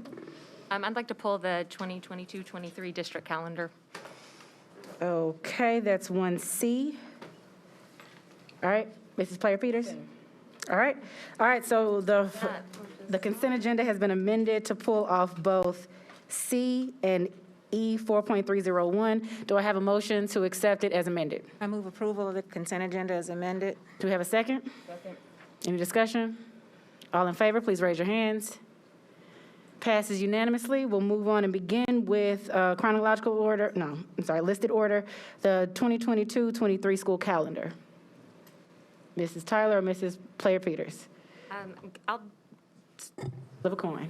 My biggest question is, I'm looking at their beginning dates in August. Point of order. Is there a motion? Oh, I'm sorry, the motion. A motion's not necessary for pulling something off the consent agenda. Well, we do have a motion that wants to be made. Go ahead, Mrs. Player-Peters. I make a motion to defer the 22-23 calendar one meeting. All right, do we have a second? Second. All right, go ahead with comments or questions or discussion. Go ahead, you made a motion. I had a discussion. The employee groups want to meet with the appropriate staff to work out some questions, just do a scheduling conflict or a scheduling mishap for that. So I like to defer one meeting so they can have discussion regarding some of the concerns they have with the calendar. Dr. Battle, did you have a? Could you repeat that, Ms. Player-Peters? So I've heard from the employee groups, and they would like to meet with the appropriate staff about some of the questions they have about the calendar. And so I just want to leave that opportunity time, so defer one meeting for that to happen. Thank you. I believe it was last week, we did have a meeting that involved Dr. Whitty, myself, and SEIU representatives to talk through the calendar and compensation concerns and benefits concerns. So we have answered those questions already.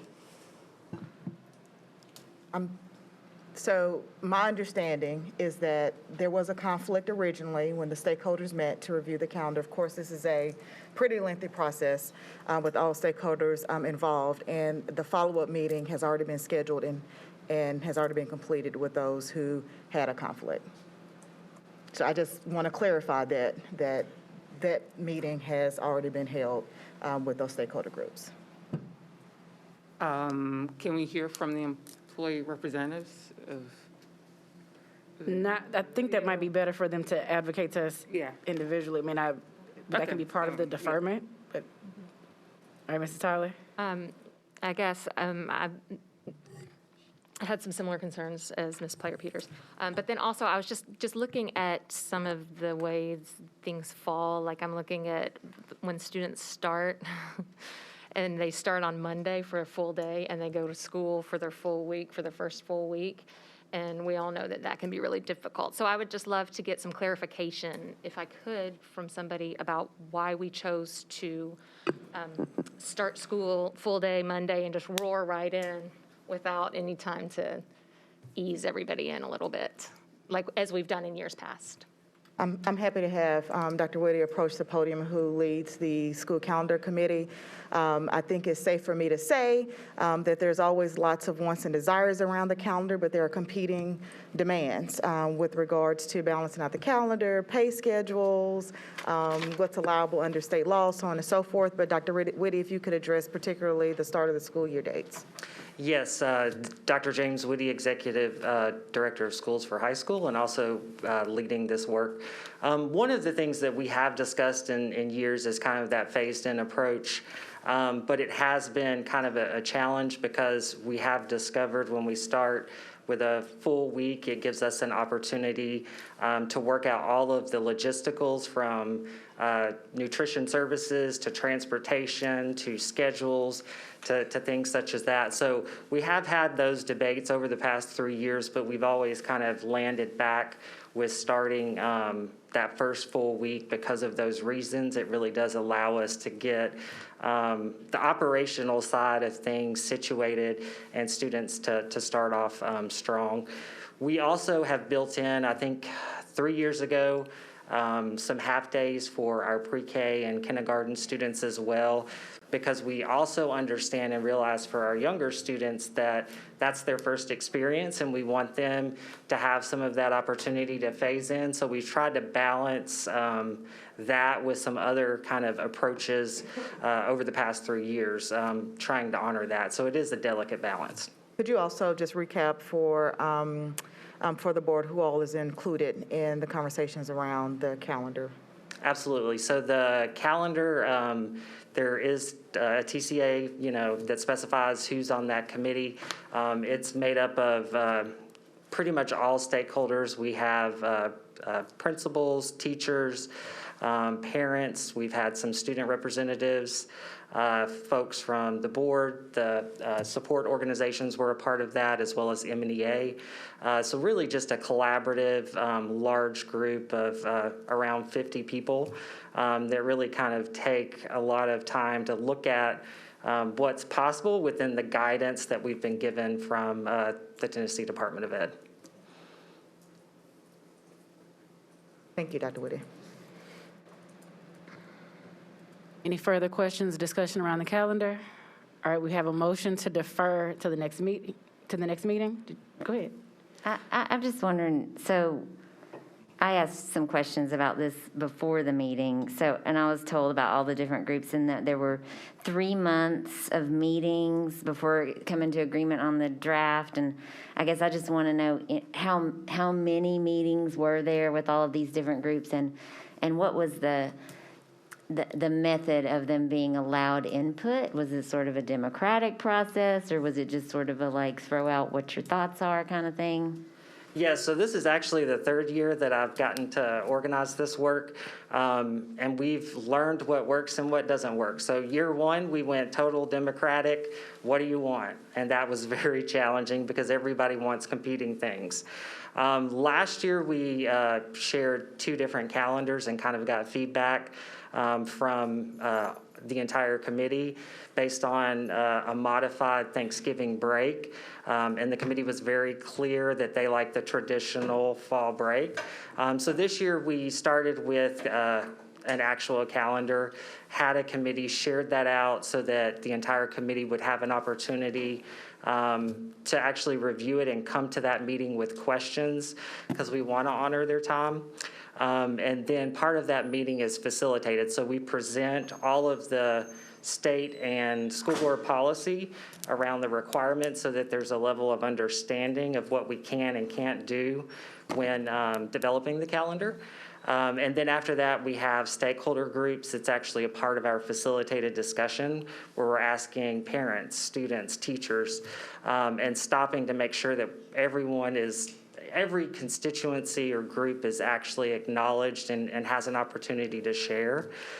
So we take down all of those ideas and feedback that we get, and then we take that back to the table, and we updated the calendar and then shared back out once again with the calendar committee. This is what you asked for. Here are your 4 major recommendations. Here's why we made a change, or here's why we couldn't make a change with a very specific rationale. To be clear, just so that they understand, what was possible and what wasn't.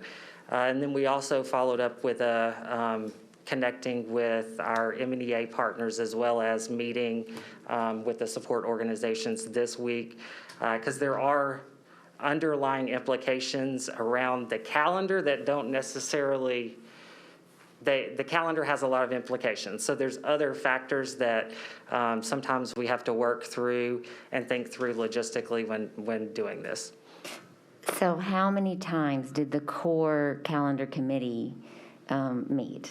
Oh, the large committee? Mm-hmm. One large meeting and then one follow-up feedback session with that committee.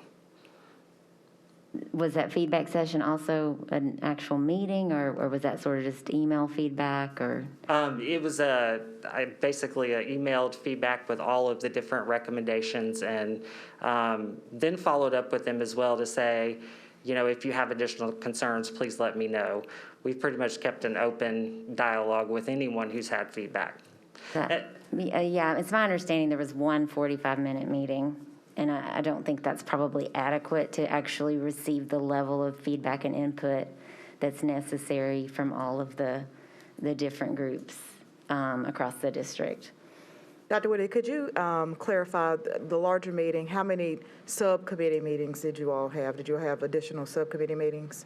Absolutely. So there were probably 5 or 6 additional, meetings along the way. This was a larger meeting, and one of the good things is I've worked with this committee for the past 3 years, and we've really slowly developed, okay, these are the things to anticipate. These are the things that we have to make certain are in the calendar and work through on the front end. So we have tried to be really proactive too, with very specific things on the front end that we know are going to be challenges around the calendar.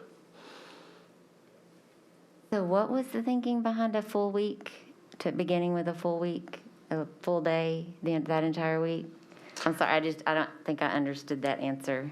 Sure, there's a lot of different things. So under TCA, we can have up to 3 half days, but we also use those half days very strategically at different points of the year.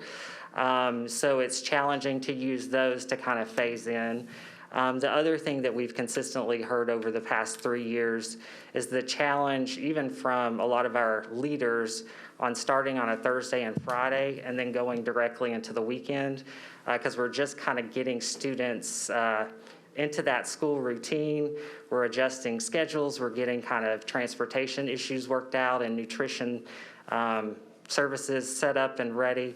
So just we've heard overwhelmingly over the past 3 years that it's much easier to start at the beginning of the week and get all of those kind of things ironed out instead of kind of cutting that half week. And I think there's also some HR implications, because if you move back the first date of students, given where in-service starts, you will we will run back into the issues around the pay calendar that we have historically faced, particularly with our support employees. And that was something that was top priority for us last year that we tried to work through to make sure that we had a balance in meeting our student needs, but also our staff needs. And I just want to be clear, I am not commenting on the calendar. I would not even pretend that I would be able to come up with this calendar because so much goes into it.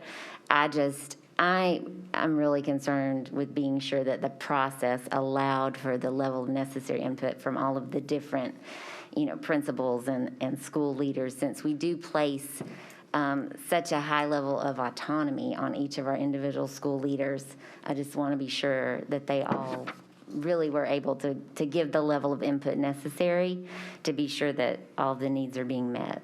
Absolutely, I hope so, because the conversation was open the entire meeting. We didn't shut down the meeting until everybody was done kind of sharing. We've just done it a lot now the past 3 years, and a lot of the same players are there, and we really did spend a lot of time on the front end trying to anticipate what the hurdles would be and sharing that as a part of the overall presentation. But again, we're always open for feedback. Dr. Gentry? Thank you, Dr. I have a couple of questions. First for you, Madam Chair. Is the motion on the floor still to defer? It is. Okay. If we're going to defer, I know in the past, and please correct me if I'm wrong, the calendar has been separate because we've had a presentation on the process. Am I recalling that correctly? There's sort of been a summary when has been presented. All of y'all are new. I'm really looking at Mr. Hanson all the way back there. Am I correct? Yeah, so there's been a presentation that talked through the process. And I will remind us and echo Ms. Masters' comment. We do not have the capacity to create a calendar here at this table. But if it's just your desire to understand, may I ask that with this deferral at the next meeting, we just get a presentation on the process that got us the calendar that's being presented to us to vote on. And it has been said 1,000 times here, at least I've heard it 1,000 times, probably because it's bouncing off the walls and in my head, that no one is ever going to be 100% happy with the calendar. Okay, and there are always competing priorities. We want to be able to pay people for as many days as we possibly can. That is usually one of the major drivers in creating the calendars that are presented here. So if I would ask that we call for the question, and at the next meeting there is a presentation to fully understand the process and the timeline that got you to the calendar that you're presenting to us today. All right, Dr. Battle, we can work through that unless you have a comment before we move on. I do not. All right, the question has been called. Thank you, Dr. Whitty. Could you restate your motion? A motion to defer the calendar for one meeting. All right, all in favor, please raise your hand. All right, unanimous. We'll move on to policy 4.301, interscholastic athletics. Mrs. Pupo-Walker. Oh, no, I was just pulling it. Sorry, we deferred. Oh, yes. We deferred it. Did I use the wrong? No, Okay, we're not discussing it tonight. Right, so we're pulling 4.301. We had a committee meeting before this, so we're pulling this to just defer Yes. indefinitely. All right, so we'll tie that up. That's tied up in a bow. We'll move on now to Nashville Classical 2. Wait a minute. Yes, Ms. Tyler. I'd like to make a motion on that if we're ready. Oh, gotcha. There's nothing else. Do it. Mr. Whitaker, there's nothing else with 4.301, right? Since we deferred. Okay. All right. I'm sorry. Go ahead, Ms. Tyler. I make a motion to deny local authorization of Nashville Classical 2. Okay. We have a motion. Do we have a second? Second. Is that the problem? Presentation. Do we have a presentation by the office, by the charter office? I mean, I know we're all here. It's already approved. It's just the one where they. Yeah, this is just us. This is just local authorization. Okay, so for the viewing public, Nashville Classical 2, we're having a discussion about, they have been approved by the state, though they were denied by the board. We're now having discussion on who will maintain oversight, whether it's the state of Tennessee or Metro Nashville Public Schools Board. All right. Yeah, and state law dictates that we have to vote within 30 days of the vote by the State Charter Commission, and today is day 28. So I would have loved to defer it to have a little bit more discussion around some of the changes they're asking for, but we do not have time. So with that being said, Nashville Classical has written a letter to all the board members claiming that they desire to partner with the district and that they intend to prove their willingness to be a good partner by belatedly addressing our initial concerns. The truth of the matter is, if Nashville Classical had intended to be a good partner with the district, they would have responded by taking our initial concerns seriously when they first brought their application before us. Their amended application to the board would have proposed a location change at that time instead of waiting until the very last minute today.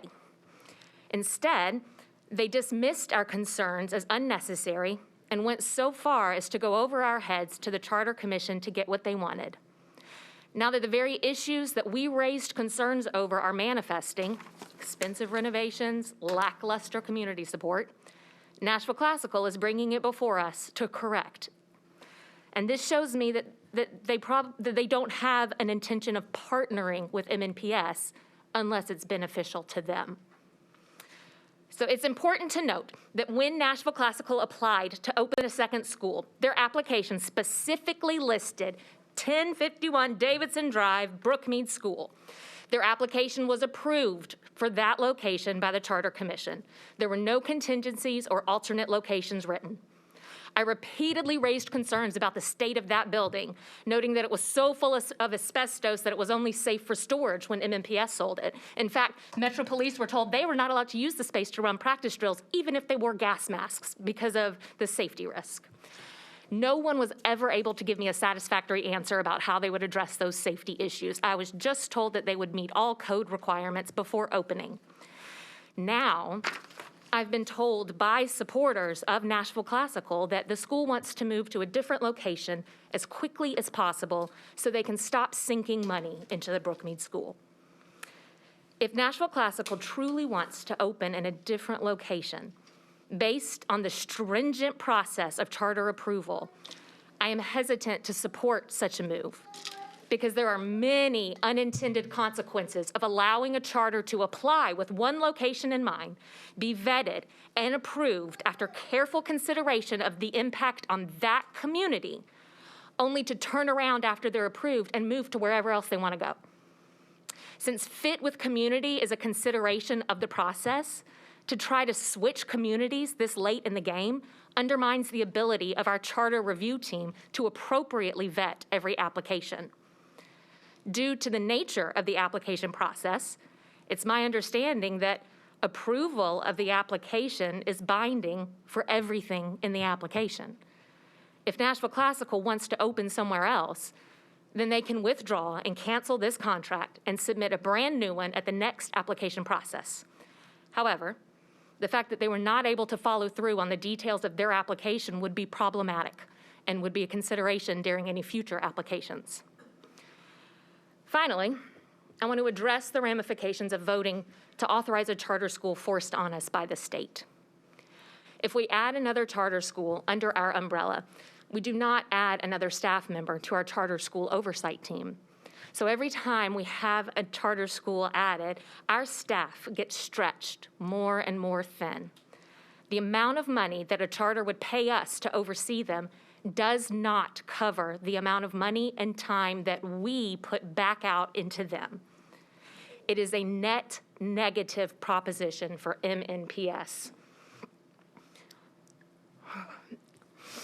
Additionally, contrary to what Mr. Friedman said during his speech, local control does not give us control over his curriculum or his discipline policies.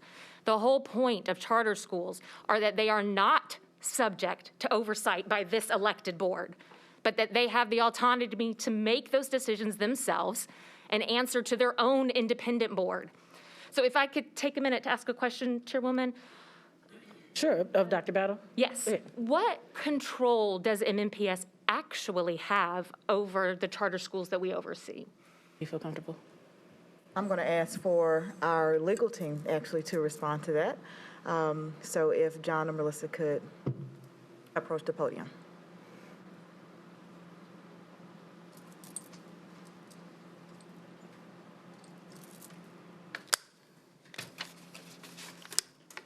With the board's permission, we will tag team this one. Yes.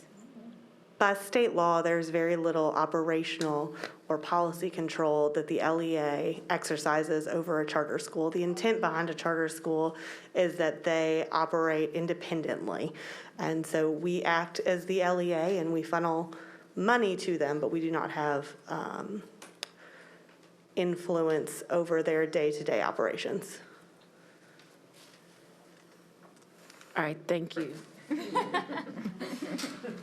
Okay, thank you. So I think it's really important that we understand that if the vote is to have control, local control over it, that does not give us control over what happens in the school.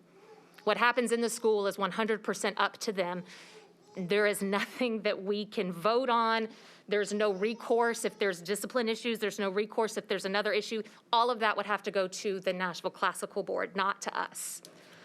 So to try to paint our control over them or being the one who authorizes them as having some control over their policies is just false. All right. Other statements or questions, discussion? Mrs. Masters? I just want to say that I feel it's important for us to remember that what we are voting on tonight is the application as presented to us, which we declined to accept their charter application. They appealed to the state. The state overturned our decision.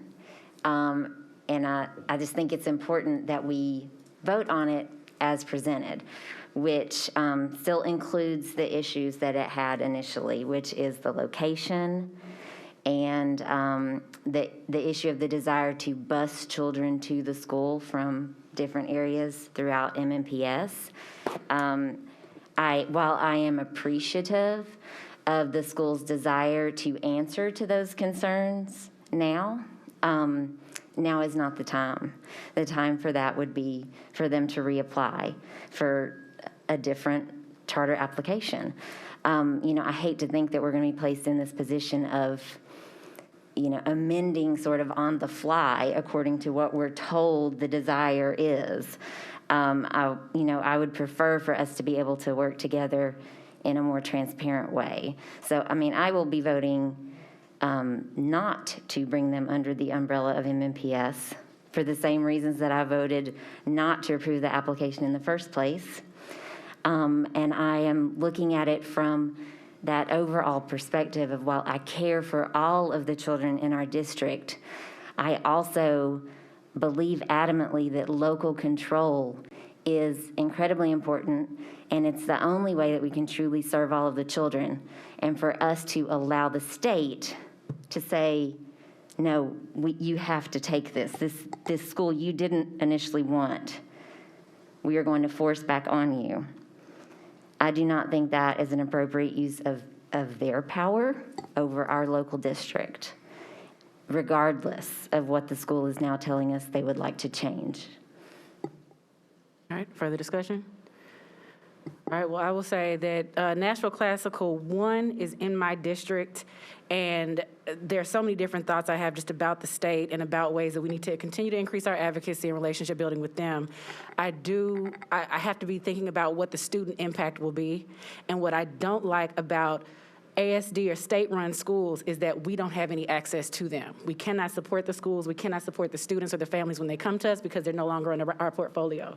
I would prefer that we bring in Nashville Classical under MNPS so that we can continue to do business with them and increase our own relationship building with their boards. Because what I will say is that when I reach out to Mr. Friedman, if I do ever have issues from a parent, he's responsive, his team is responsive, and I understand that is coming from a privileged place because I'm on the board, but I think that's something that we maintain if they're under our control versus not being. Now, please hear me when I say that I understand that the state continues to step on our toes, but they will continue to until we convey to them who we are as a district, who we are as people, and what we represent for our students. But I just continue to think about ASD-run schools and how separate they are from us and how hard it is for us to support families when we have no connection to them.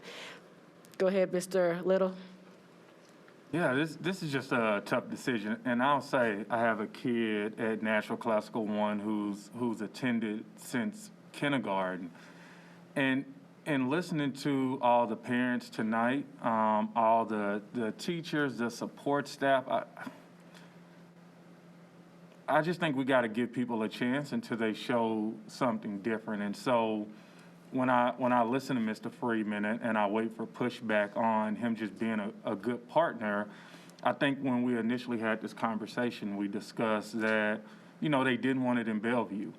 And so I got a message from a council person today who said, hey, I want it in my district, which was District 20. And when I think about our academic scores, not even 2021 because the pandemic was just rough, but even some schools in Bellevue, when I look at Charlotte Park, proficiency in reading was 10.4%. And I think we got to ask ourselves, will this school help us do a better job? Will we have an opportunity to really grow kids? Because if we have 10 for every 100 pre-pandemic, how do we continue to grow and support our students academically where they can even have a chance? And so I really appreciate Ms. Tyler's passion.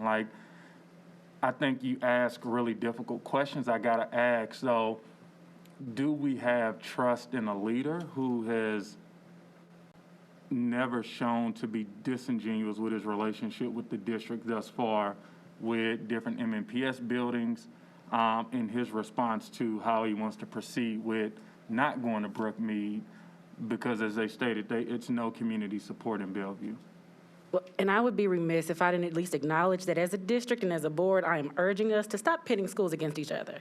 If we want to support one school and bring it under our portfolio, we don't have to make comparisons. I do appreciate that parents want the best for their children, but it makes me cringe when people talk about 37208 and they talk about Jones, but I see my son and his peers getting all the resources that they're getting, even though they are not getting those resources in their community. So we don't know what family life is like in one area of town than it is in another, and the idea that we want to pit choice schools against each other or even zone schools against choice schools is just inappropriate. And we are all welcome to our different thoughts, but we've got to stop pitting parents against teachers, pitting schools against each other. It just does not benefit the conversation for students. We're not moving the needle for all students when we do that. And so I just want us to continue to focus this conversation around whether or not Nashville Classical 2 will be under the MNPS portfolio or whether it's part of the state portfolio.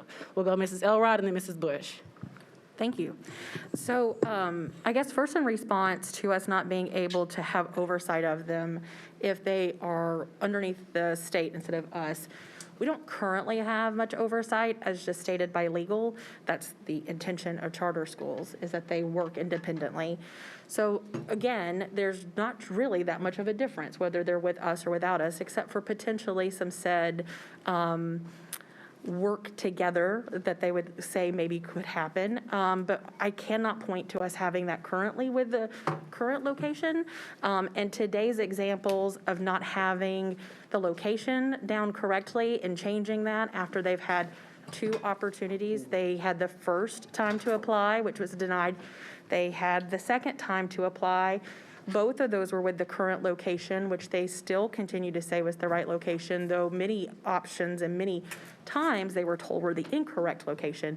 And then the state approved them under that location. And then today, the day that we have to vote on it, is the day that we hear from them about how they want to have a new location. That does not show to me an example of collaboration, nor of work together, nor of true good planning, which would be necessary and should be required and thought of. So for me, it would not be a wise idea for us to include them within our own group. We do not, again, have much oversight of them, whether they're with us or whether they are with with the state. But it is worthwhile to say that under the spirit of local control, it is not good for us to have the state to approve them against our will, in essence, and then us still take them. The state needs to have that control if that's what the state chose. It is not within any of MNPS's strategic plans or visions currently to have any growth in that area, whether it's in Abigail, Mrs. Tyler's district, to whether it's in the preferred area that has been mentioned to us now of Cherokee Park, Sylvan Park, or North Nashville. There's no plan for those schools. Now, of course, currently, it should be only a discussion about what's inside of that Brookmead location, though I understand that there is some want to change that. But we have no strategic plans or any wants, as we have stated, as a MNPS group and as a board to have growth in that area. Additionally, we've had no plans for that in North Nashville, which is where they would be pulling students from. Those schools are currently going through an incredible amount of work to regroup and to have that reimagined work being done, and they need to stay as a consistent community and have the resources that are now provided to them, and without being pulled from enrollment. So my hope is that we do not have them underneath the MNPS umbrella, and that it is with the state, as that is who approved them. All right, Mrs. Bush.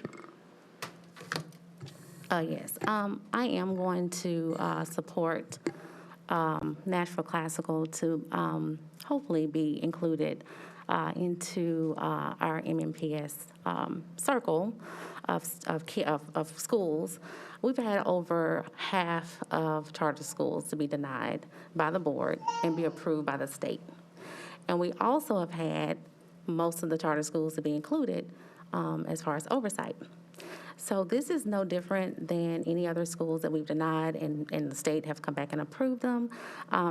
My schools, this very board denied my KIPP schools in Antioch for oversight, and that really, really bothered me that oversight means everything. It doesn't mean that it's going to financially give us a gain. It means that we can be able to have relationships with our parents, relationships with our students, relationships with our teachers, and that means a whole lot when you have a community where a school lies, that you have that type of support. So I will support this because I think that having any school, it doesn't matter if it's a charter school, it's a traditional school, to be included in oversight. I keep thinking in my head when the state looks at this board and looks at the local level and how we're making decisions, we keep coming back pitting charters against traditionals and charter and all the negative, comments about charter schools. These are our kids, and it's about choice. We heard tonight about choice, how parents have come up to the podium and our kids have come up to the podium and talked about their success and talk about how it's changed their lives, and we just can't ignore that. I won't ignore that. So it's about choice. Every child is not built for a traditional school. Every child is not built for a charter school. The bottom line of it is that oversight is always important. It's about trying to come together and bridge this gap that we have been, this bad cloud that's been over this board about charters versus traditional and how we handle the inclusion. So I'm going to vote on this to have Nashville Classical to hopefully be a part of MNPS. Thank you. Any board member that has not spoken? If not, I'll call for the question. All right, Ms. Tyler, would you mind restating your motion? I move to deny local authorization of Nashville Classical 2. All right, all in favor, please raise your hand. All right, denials 4. All against? All right, 5. Motion fails. I will entertain a new motion. I move to accept Nashville Classical 2 under the MNPS portfolio. Do I have a second? Second. Any further discussion? All in favor, please raise your hand. 5-4. All against? 4 against. No abstentions. Motion passes. All right, with that, we'll move on to a board committee report from Ms. Poopa Walker with governance. Thank you, Chairwoman Buggs. We had a very good governance meeting today where we were able to approve 1, 2, 3, how many, I'm sorry, I'm just, hang on a second. 1, 2, 3, 4, 5, 5 policies. Thanks to Dr. Severe's work, and so those are all online and can see those. And then we deferred on one related to interscholastic athletics. And then we had a good conversation about whether to join NSBA now that they have left, now that TSBA has withdrawn from NSBA, and we're going to continue to have that conversation and gather more information about that. Looking forward to that conversation. That completes my report. All right, with that, we'll begin with announcements with our student board members. Anjali, we'll begin with you this week. Okay. I'll start my announcements by reaching a thank you to Dr. Battle for attending the Mayor's Youth Summit last Wednesday. As for the MNPS students and teachers who also attended and engaged in quality discussion that will ultimately be conveyed to Mayor John Cooper. Seniors college applications for specifically early action are due on the 15th. Make sure you turn that in, and also make sure to turn in your FAFSAs. I want to remind everyone that Veterans Day is on Thursday, so we won't have school. I also want to extend a thank you to those who have served our country. Vaccinations, please get your COVID vaccinations if you haven't done so already, as well as your flu shots as we are moving towards flu season. And then I want to say thank you for a great public participation. This is my and Ebenezer's second public participation, with the first being our very first board meeting in September. As a student, I don't really get to see much of the behind the scenes. And with that, I want to share something as student board members. Ebenezer and I got to attend the Chamber of Commerce meeting 2 Fridays ago, where we got to actually share a lot about MNPS.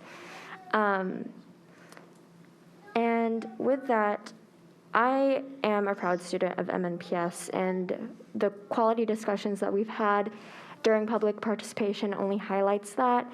I learned that our teachers are working so effortlessly, faculty, staff, and I can't thank you enough for that. I wouldn't be here without the people who are sitting behind this table, without the people who have helped me go through all my years. I started as an MNPS student at Charlotte Park, and now I'm about to graduate high school. And I just want to say thank you to the teachers who have worked effortlessly through this pandemic, who have worked effortlessly regardless of the thank yous that they so much deserve and don't receive enough credit. And with that, I just want to say thank you to MNPS, and thank you for creating an environment that is welcoming for teachers, for students, an environment that emphasizes on mental health for not only students, but also for its teachers, faculty, and staff. Thank you. Thank you. Mrs. Tyler? So I have given the student survey to our middle schools and high school. I'm excited to get them back to see what any write-in answers are going to say. And I will compile those and then create a final survey that will be pushed out to the entire community that will give us our final, hopefully, final responses for what we think the name of the new high school should be. Thank you. Mrs. Masters? Sure. So I would typically tell you what the PAC is up to, but our secretary, Dawn, did a fantastic job with that. So lots of exciting things happening with Parent Advisory Council. We are still looking for a few cluster reps. So although we have PAC reps from every school, we're still missing a few cluster reps, and unfortunately 2 of those are Maplewood and Hunters Lane, which are mine. So come on, y'all. I know, I've been trying.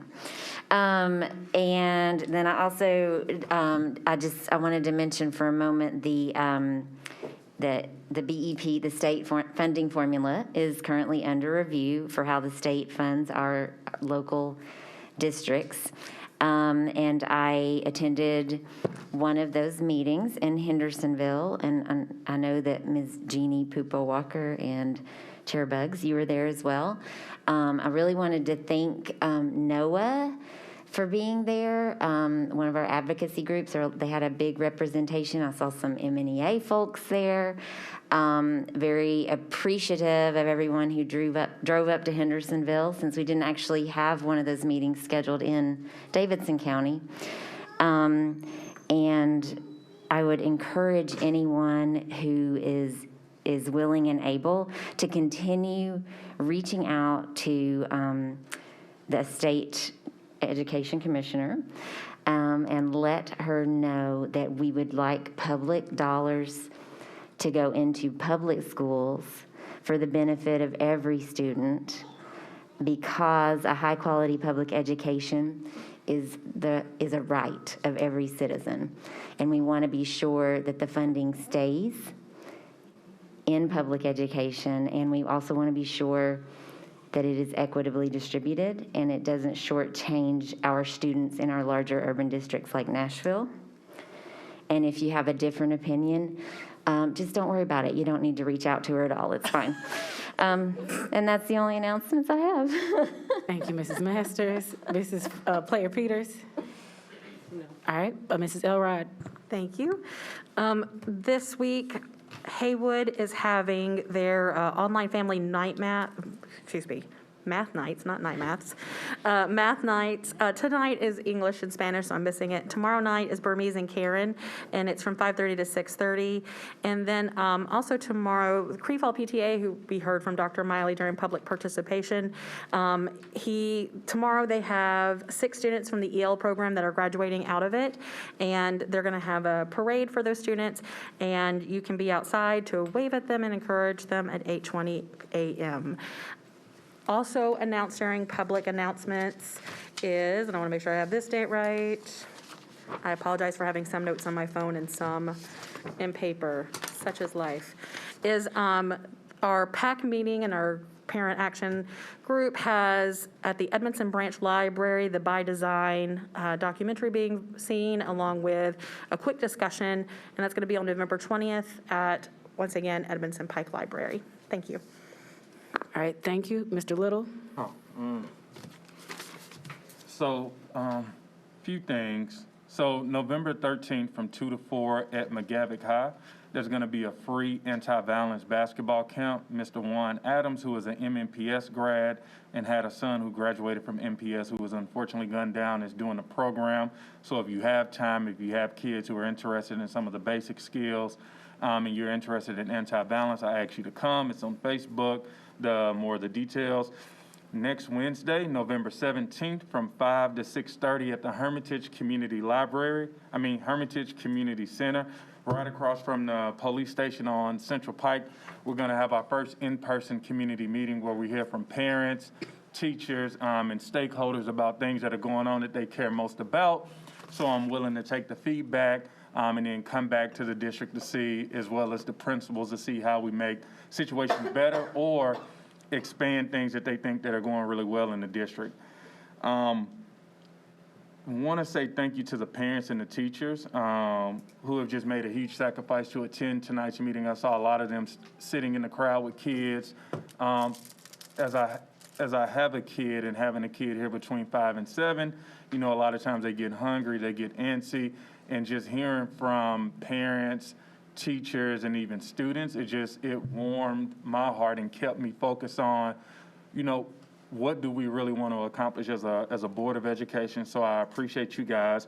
And then this month, just doing school tours. And so I had a chance to go by Stanford Montessori and meet with their students. And I had a magical time in one of the classrooms, going by Hermitage, McGavick High, and Donaldson.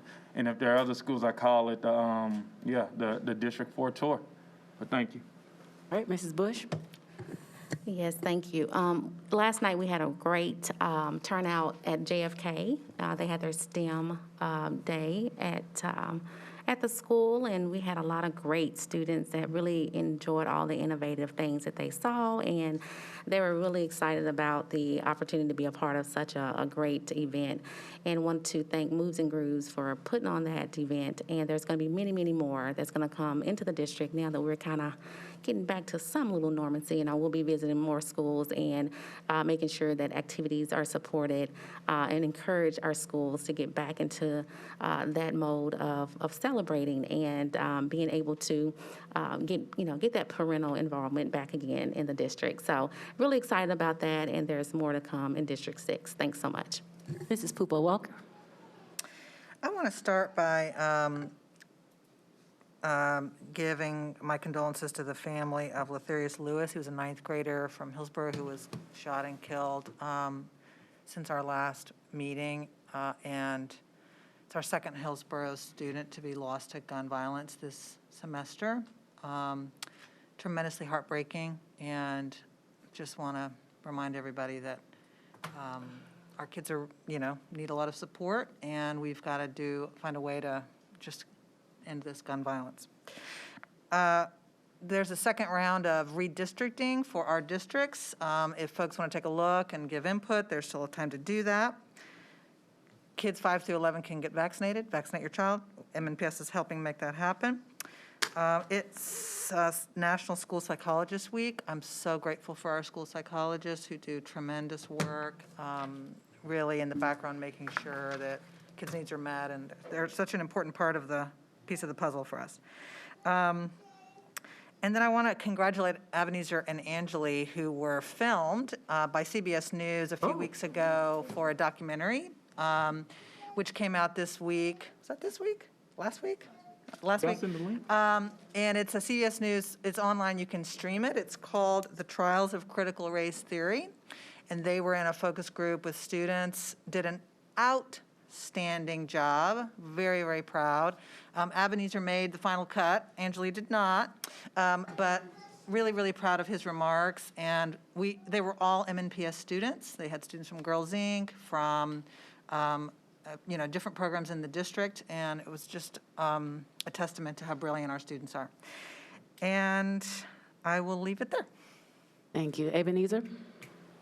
I wanted to start my announcements by mentioning that next week is National STEM Week, and I just want to give out a shout out to all the math and science teachers in the district who have been helping students in these 4 subjects. For example, I go to a magnet school, so I've had the pleasure of experiencing teachers who've been very helpful in introducing me to various subjects. I also wanted to mention that, just as Ms. Jenny Pooper-Walker said, students the ages of 5 through 11 can now get vaccinated, and certain schools have vaccinations for students, and it's available on their website, so parents should explore that option. And then finally, I want to mention Governor School applications are now open, so for my fellow rising, juniors and seniors, you can apply this week. And if you have any questions or you're interested, please contact your school counselors, or you can contact me or Angeli because she attended last year. And that concludes it. Thank you.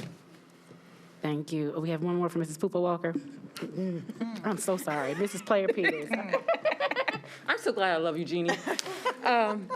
I just wanted to acknowledge with Dr. Bauer being interviewed by Lester Holt. I am a big fan of Lester Holt on national news and really putting us in a bright spot on the national level, coming and representing schools. And if you're having a chance to see it, please go and see it. But the fact that a National News Network came and made a point to have a conversation of where our schools are going, I just want to highlight that. So go back and Google it. It's a great interview highlighting Nashville and our great education system. So. And on that note, I will say, I haven't told you this, Dr. Battle, and I hope to not give you any ideas, but 2 different board chairs from across the U.S. reached out to me the very next day to ask about your contract. And I told them in no uncertain terms, Fighting terms. No, ma'am. So I do appreciate that you had a great interview. Don't you do no more interviews. We don't need, no, ma'am. But no, really, seriously, thank you for representing us. Thank you, students, for representing us on a national scale also. I want to also extend my thanks to both Ebenezer and Angeli. And then we had a couple of principals, Mrs. Harrington, Mrs. Taylor, the soon-to-be Dr. Taylor from Jones, who spoke to the report card committee for the chamber. In years past, we had not had a true student-focused conversation. We hadn't heard from educators around what the Chamber Report Committee or the Chamber Education Committee suggests to us. So I appreciated them representing us so well and being very honest and very candid. So thank you for being there. Thank you to all staff, students, families that came out to that town hall that it was on the exact same day as the legislative special session being called. Some of us were racing from the Capitol to get out to Hendersonville to both advocate to the different parts of the state, i.e. i.e. the legislature, and then advocate to Commissioner Schwinn. One thing that I do want to continue to elevate, though, is that $1 billion is not a lot of money when you're serving more than 80,000 students. We sat here and listened to our staff say that they need more. So what I would urge us as a community to do is to stop pitting parents and educators against each other and stop saying that we could do more with less. I would urge us to all be advocating to the state to say that we need more. How is it that we are asked to have top-tier education when we're asked to do it with pennies? That it just does not compute. So I would again just ask us to remember that our educators, our parents, our students deserve and need more. We don't have it. So we're going to keep advocating for it. But our messaging has got to be consistent. It can't be that we're going to be okay robbing Peter to pay Paul, as one staff member said. We've got to be consistently just driving for more for all of our families. In that same vein, I would urge community members to just begin to try to understand what's happening at the state level. When we say the state, that sometimes means the Department of Education, it sometimes means the legislature, and it sometimes means the governor, and it sometimes means the other entities that operate at a state level that are appointed by the governor. Just get familiar with it. Reach out to your board members. There are certainly community groups that help support that. It's time to start training so that we're ready in January. I want to remind everyone that Thursday is Veterans Day. That means we're going to have our kids at home with us. Just be prepared if you weren't already. Lastly, that just hurt my heart. Okay, I love him. Lastly, redistrict.nashville.gov is where you can go to look at the proposed redistricting maps. They will be finalized soon, but please make your voice heard if there's something about the district remapping that you don't agree with. And as a point of privilege, lastly, I will shout out Mrs. Pringle at Jones Elementary School, who is Teacher of the Year, and she just so has happened to prepare my 3-year-old son for kindergarten already 2 years ahead of time. He is ready. Based on his report card and his teaching strategies, report card thingamahoozits, he is ready for kindergarten. So thank you, Mrs. Pringle and Mrs. Lindsay, the teaching support staff. Be there, no further business, though. This meeting is adjourned.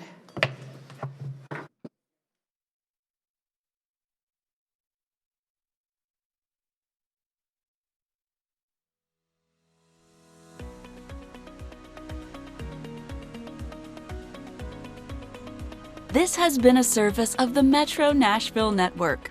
If you would like to see this presentation again, or for more information on this and other programs, visit nashville.gov.